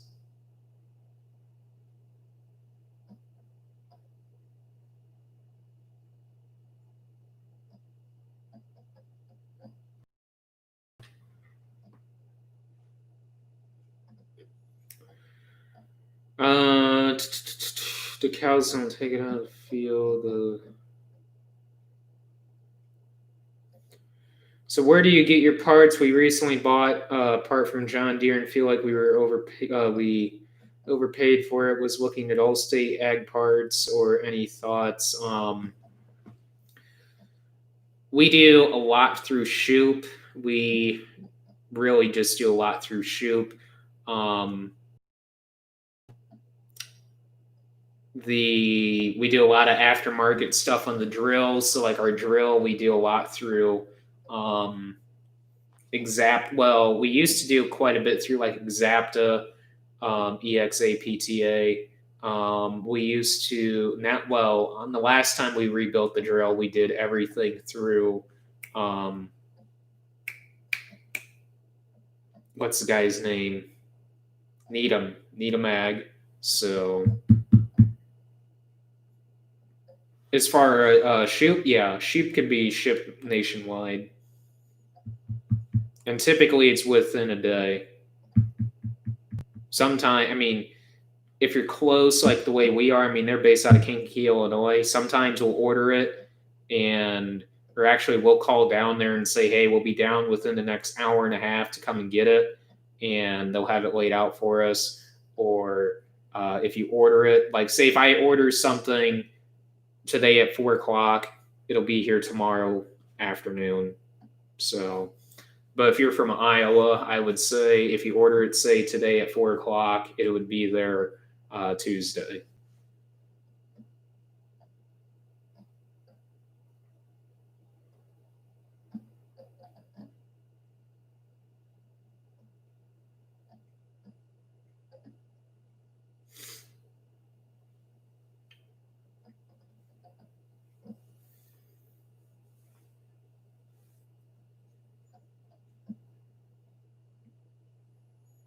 Well, equipment prices are already going up as far as um,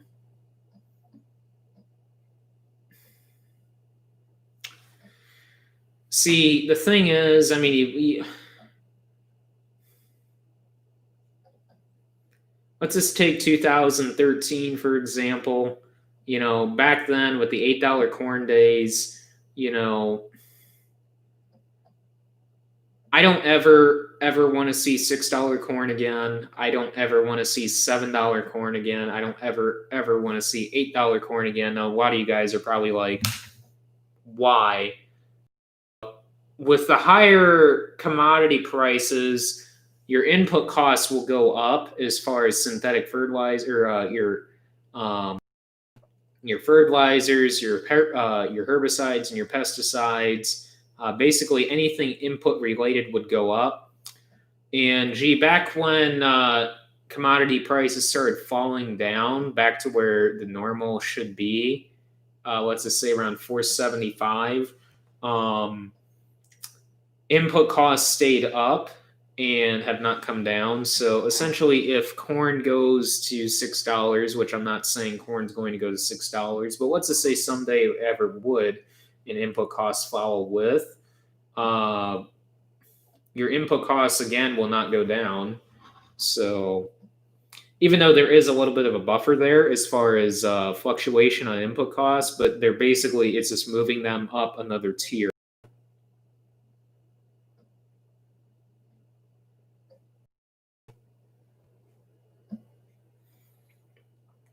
Strip tillage that gets brought up in every live stream. I know. I do. We did. Okay, so I'll give you the brief rundown. There is a live stream where I talk about this for an hour and a half on why we quit strip tilling. We did strip tillage back in 2008 and 2007 or 8 and quit in 2011, and we went to vertical tillage just because we used to chop stalks. It wasn't uncommon for us to be out there with a mower chopping stalks just to help size residue. Then when we went to the vertical till, we completely eliminated that, and then we were able to incorporate crops a lot better and started large scale cover cropping. But we just went away from strip till just because we saw zero benefit, almost in some circumstances, a negative benefit due to the ridging from strip tilling. So it just economically was not worth it for our operation. So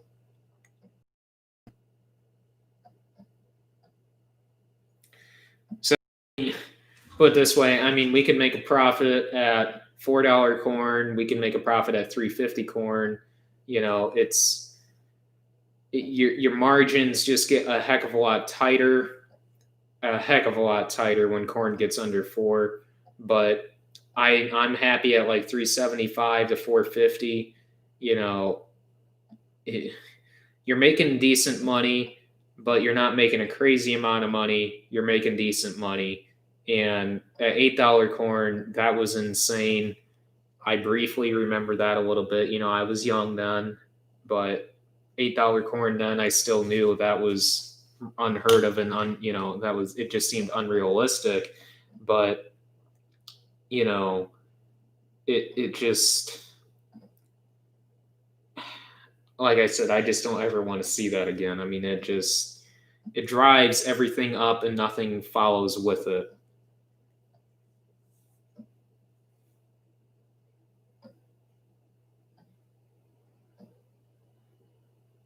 Oh, I totally agree, Tom. Yeah, I mean, it's as far as unifying, as far as on a cost scenario standpoint, yes. I'm not bashing anybody's opinion on this comment by any means as far as what I'm going to say. I guess the way I look at it, when I'm paying $300 a bag on corn, I'm paying for years and years of research and development and a germplasm that is the biggest in the industry versus the genetic base that's behind their corn. That's why I'm not a fan whatsoever of FBN, of how they go about marketing and saying their research and development as far as where their corn originated from and blah blah blah and this and that, and also their I guess you want to say their data transparency. I guess I just don't agree with that, but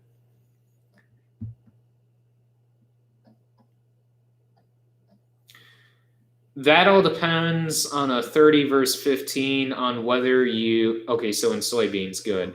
So soybeans, that is actually a really good comment on that, or question.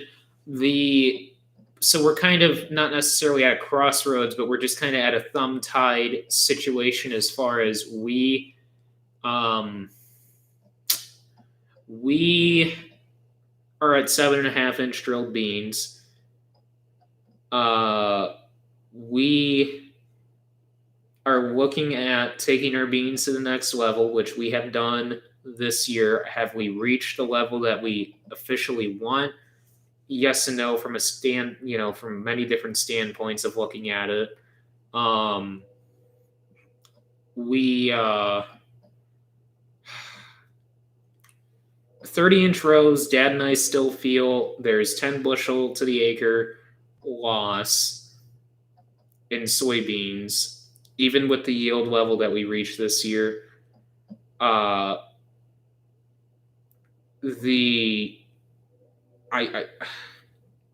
feel weed control is better in 7.5s versus 30s, even though our weed control program for each field was the same and we had no issues on the 30s this year.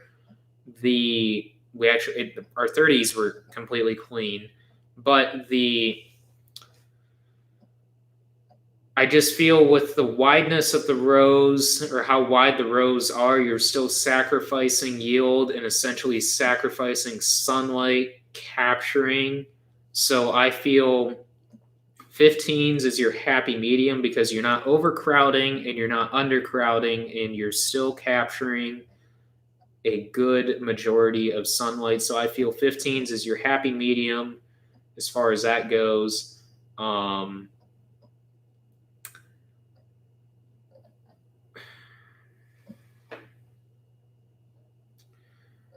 We are going to be doing some studies next year as far as having a neighbor come out and do some 15-inch passes alongside our 30s and do a controlled pass there that are not going to be side dressed, because what we're considering doing is going to a 120-foot sprayer with a 40-foot bean planter and 15-inch rows, and doing controlled traffic on soybeans as far as tram lines go, and do side dressing with wide drops on 15-inch rows in beans, because it is possible. It's just having a controlled traffic setup and running essentially the outside duals on both the front and rear on the 8530 to run the applicator out there to match the wheels on the back of the applicator. So that is what we're considering doing. we are, I know some people have asked about doing it through the sprayer with Y drops. We could, it's controlled traffic scenario more effective as far as with Y drops go. It would just make more sense to do it through the applicator. So.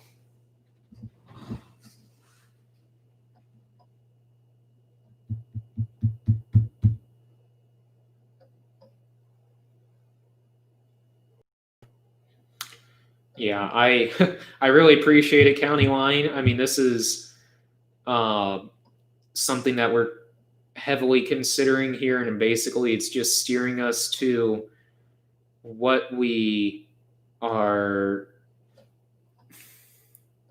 basically the future of our soybeans from here on out, as far as what we want to do. I've talked with guys on 20s because uh, essentially 15s and 20s, whether you like it or not, I mean, they're pretty much the same as far as population goes and everything.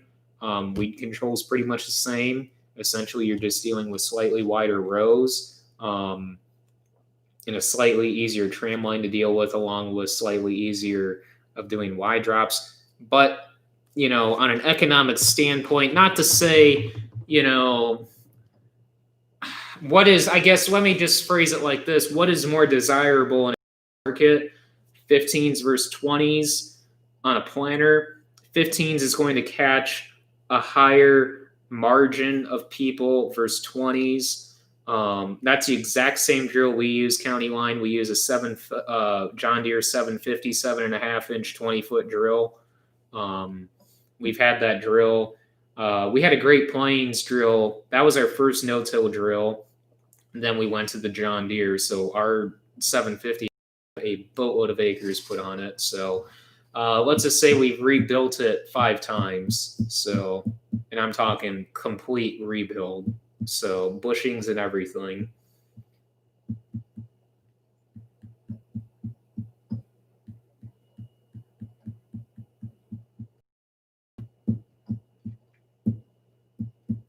I guess, Ryan, it also depends on the beans that you were planting as far as a white mold rating goes there. That is one thing you need to watch on that, is white mold ratings on beans. For us, we really don't seem to have too bad of an issue on white mold. There's certain pockets still in our area that you can get severe white mold. After cutting those, not be surprised if we had a very slight, minute white mold pressure out there. Would not be surprised, but I agree, County Line. Yep, that's why they're John Deere.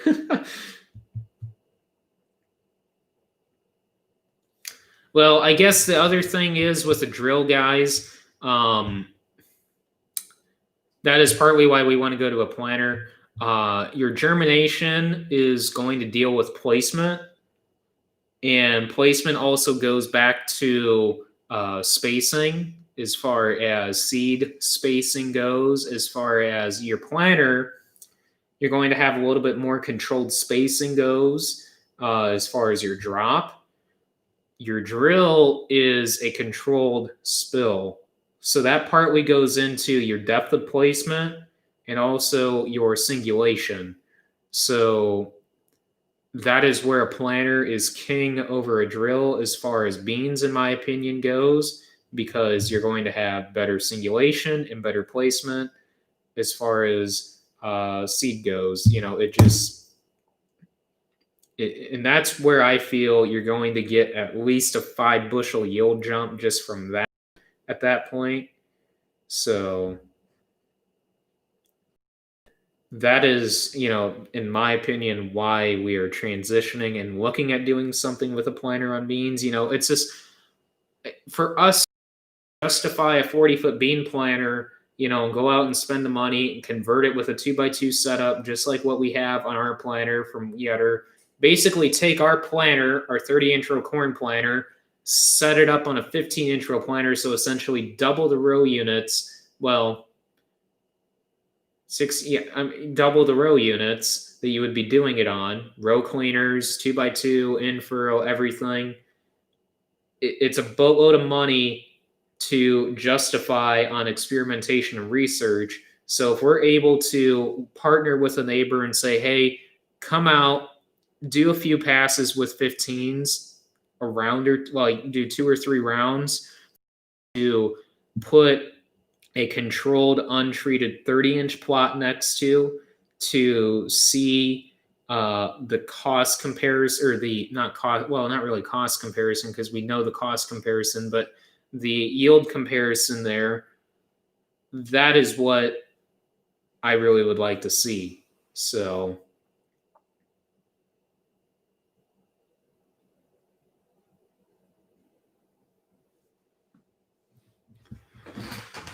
the easiest way to describe tram lines is if I draw it for you, because that is the easiest way to really explain it. So let's just, this is going to be a really bush of a drawing here. I mean, it's, I'm tired, and plus it's just, yeah, so let me,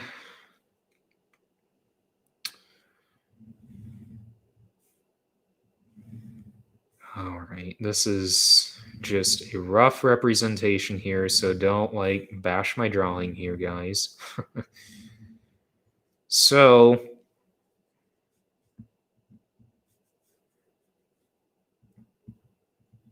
that's 20.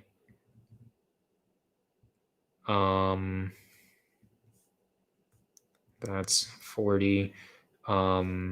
Say 100, 120, 100. Yeah. So then, all right. Don't bash the drawing. Again, just rough representation. So this is your field. These 2 lines in the center, here, here, and here, these are what your tram lines would be. You would have, let's just say you go through and plant with a 40-foot bean planter. And essentially you would spread with 15-inch rows. You would not even have a row plant to have a 30-inch gap for your 30-inch row tram lines out there. Or spread a row enough, or spread essentially 4 rows, 2 rows on either side to create your tram line for your sprayer and your applicator. So essentially, if you have a 120-foot boom sprayer, you would be driving on one of these tram lines you would essentially be driving on 3 passes. So you would do this, you would take this tram line right here in the center and drive on that for your sprayer. So essentially, for your sprayer, you wouldn't need this tram line on every single pass. This tram line would just be for your 28 applicator, like what we've got. This is a really big concept out in Australia as far as them setting up tram lines, because they'll even take it as far as going with the combine and setting up a tram line there to essentially follow a controlled traffic scenario on harvesting, all the way through harvesting. Even as far as taking it with the grain cart. So that's why out in Australia, you will see them with conveyors on their grain carts, because they're actually following the same controlled traffic path that the combine is following in the field. There is no extra paths out there that grain cart is creating. It's literally extended out far enough on that other, let's just say they're cutting with a 45-foot head, or let's just say for controlled traffic purposes, they're similar to this. They're cutting with a 40-foot head. They are running on that same 40-foot tram line all the way over. So that's why they have a conveyor on the end of their auger to be able to run that same controlled traffic line. So would we ever consider doing that? As far as taking it to that extent, no, but essentially our operation is somewhat set up to do controlled traffic as far as on a 40-foot for beans, because we have an FD140 Madon that we just purchased recently, which is a 40-foot draper. So essentially we could do controlled traffic from start to finish. Just the only thing that will not work is a grain cart unless we modify it like what they do out in Australia. And I think they might do this out west even, with the conveyor system on the grain cart to be able to run the controlled traffic tram line from start to finish, essentially, and not have any extra traffic out there. Which it's a really neat concept because essentially you are controlling your yield loss and controlling your compaction from yield loss, or you're controlling your yield loss from compaction out in your field. Essentially, you're not creating any more unnecessary compaction than what you need to, which it's a really cool concept. But like I said, we could only take it so far to a certain point. Like the next year, with corn, in order to make it work, essentially, you would have to change your whole tramline situation as far as the problem is with that. I mean, you go to a 24-row planter that's 60 foot. The best way to set that up would be, the best way, how would you would almost have to go to a 16-row planter with a 40-foot, with a 16-row head in order to essentially match tram line there. I don't really want to go that route. I would rather match efficiency, use, and harvesting. So go to a 60-foot corn planter to help speed up I just on how to control compaction, essentially why they call it controlled traffic, Kathy. I mean, I just that was my whole, I guess you want to say, presentation there on controlled traffic and tram lines there. I mean, that's essentially controlling your compaction. I'm not saying that you can physically say or tell your ground not to compact. I mean, if that's what you're kind of taking it as, but that's what I mean, is what I just explained, less than 30 seconds ago, as far as the controlled traffic and everything goes there. But what I would like to do on corn, though, I mean, it's not that's why I'm saying you can only take controlled traffic so far for our operation. I would like to go to a 60-foot bean or 60-foot corn planter someday and go to continue with our 30-foot corn head, so our 12-row. So essentially you're matching efficiency there. I'm not saying that the 16-row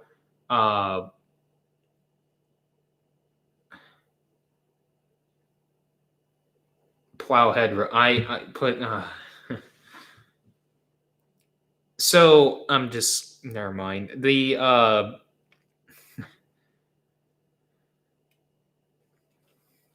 The 16-row, I'm just trying to get back on track here. So the 16-row would be, some guys criticize that as far as having to do a 12, 12, and 8 on end rows, or a 12, 4, 12, 4 scenario on end rows. It's not really a big deal whatsoever. It's really not. I mean, a lot of guys will say that.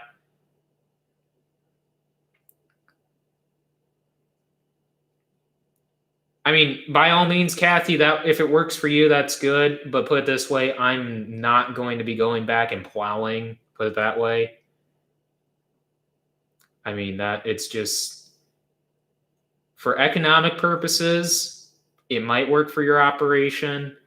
Put it this way, I understand soil biology and what you would be doing as far as plowing goes. I'm not going backwards. Put it that way. So I'm not going that route as far as that goes. I mean, you can say you're controlling compaction with plowing.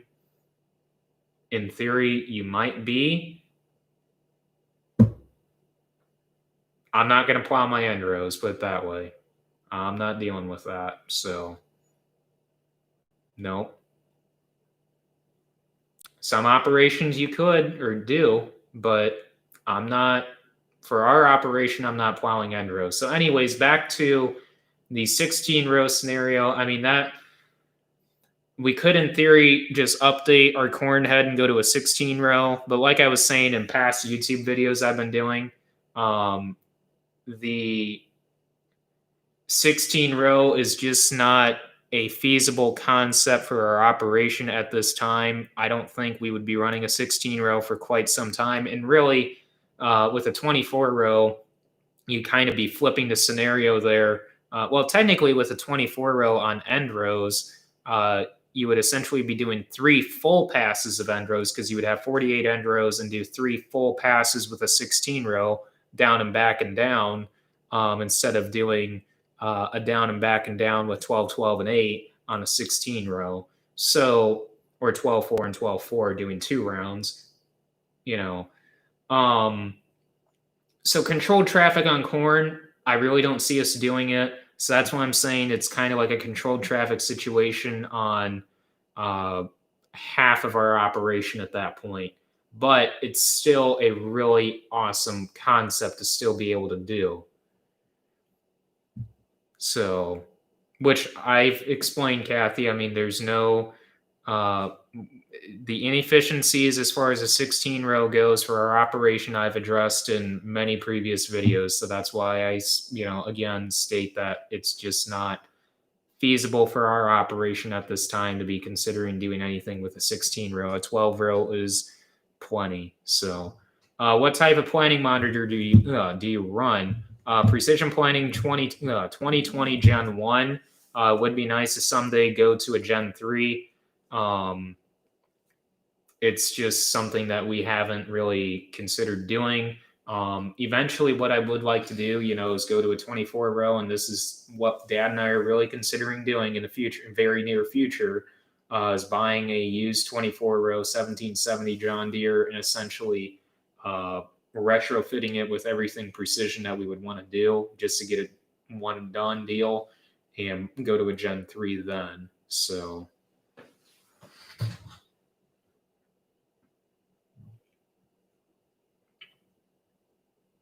Oh, so you're running with a 6 row then?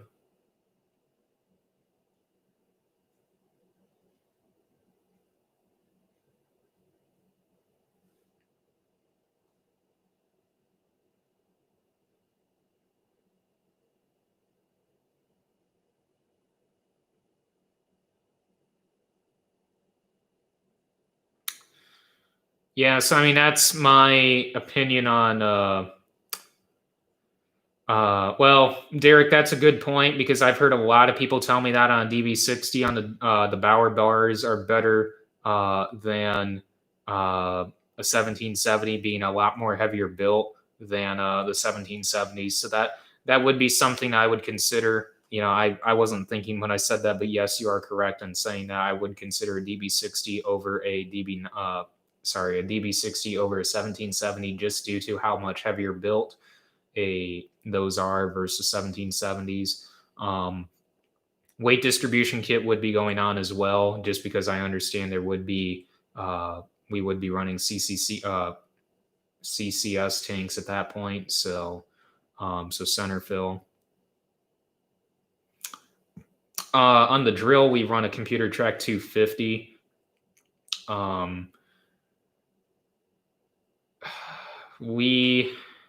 As far as what I would recommend, and you're currently running a Computer Track 150,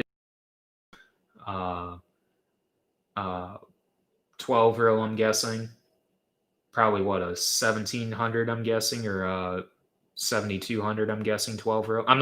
I'm just curious because I'm just trying to get a feel for what kind of monitor would probably be your fit, because what we currently run on our 16 row 1770, and it's a 90s model, 7200 6 row. All right. Yeah. Oh, okay. I understand now. Yeah. So 7200 6 row. So we run, our planter is just old enough that we cannot run everything through the ISO bus on a 2630. We actually have to have the brown box in there for the planter. Now, in order for us to run everything through the 2630, so our guidance and our documentation, we run basically all of our documentation is run through the 2020 on precision planting, but we run the brown box just because the computer on the planter needs the brown box, because we're not spending $3,500 just to have it run and document again. Basically double our documentation, because we're already documenting with the 2020. There's no reason to document the population and everything through the 2630 when we're already doing that through the precision planting monitor. So that is why we don't update that, and that's why we have the brown box in the 4650. Would it be cleaner?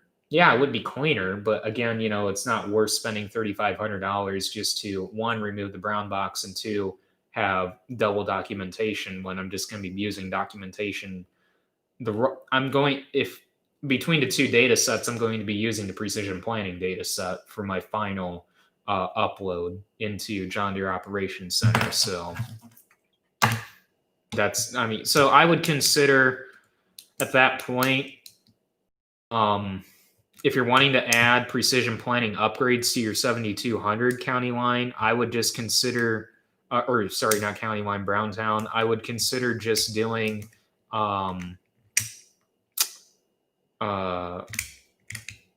keeping your 150 and maybe just going to a precision planning monitor to run alongside it, and do that.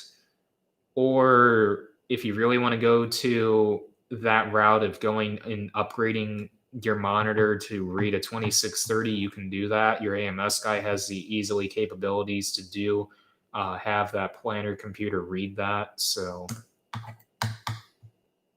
but that's just my opinion. I mean, it's just whatever is economical for your operation and whatever is going to cash flow the best for your operation. So, population on double crop soybeans, we're looking at about 225, 220 to 225, and that's 7.5 inch drilled.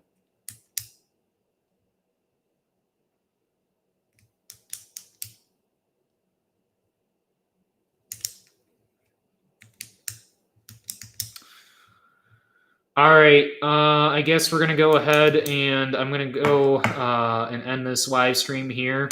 I really appreciate all you guys tuning in.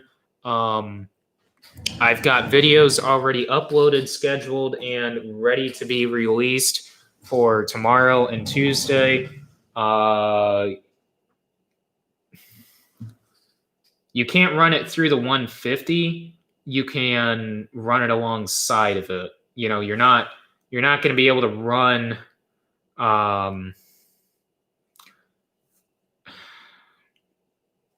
basically your 2020 is just a monitoring for documentation purposes. You're not able to do anything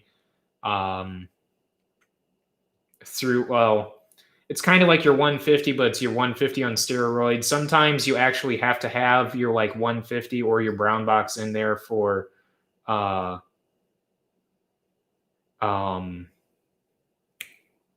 just for computer purposes for the planner for readout. So just depending on your situation, you might just need to keep the 150 in there and add the precision planning monitor in there to get that documentation, because really you're not documenting with the 150. The 150 is just giving you a readout.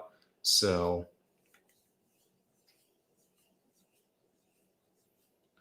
as far as does it pay off, I mean, if it pays off essentially if you do a one-pass weed control program that's very minimalistic, and you do and that's all you really do. Just plant the beans and do a one-pass weed control that's very minimalistic.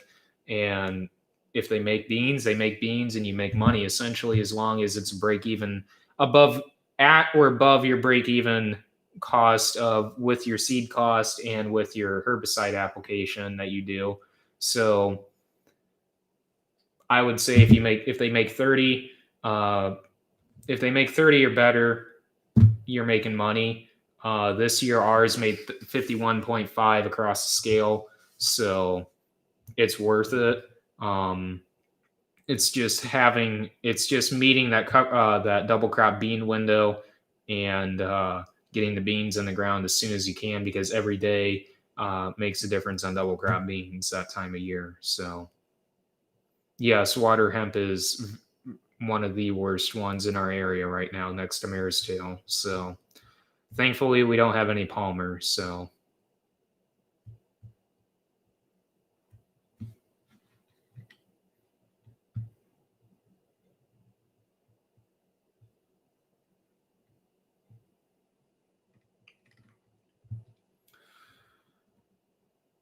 All right. So I'm going to go ahead and end the live stream here. I really appreciate all you guys tuning in. Like I said, I've got videos scheduled. Well, at least I got them scheduled and uploaded for Monday and Tuesday.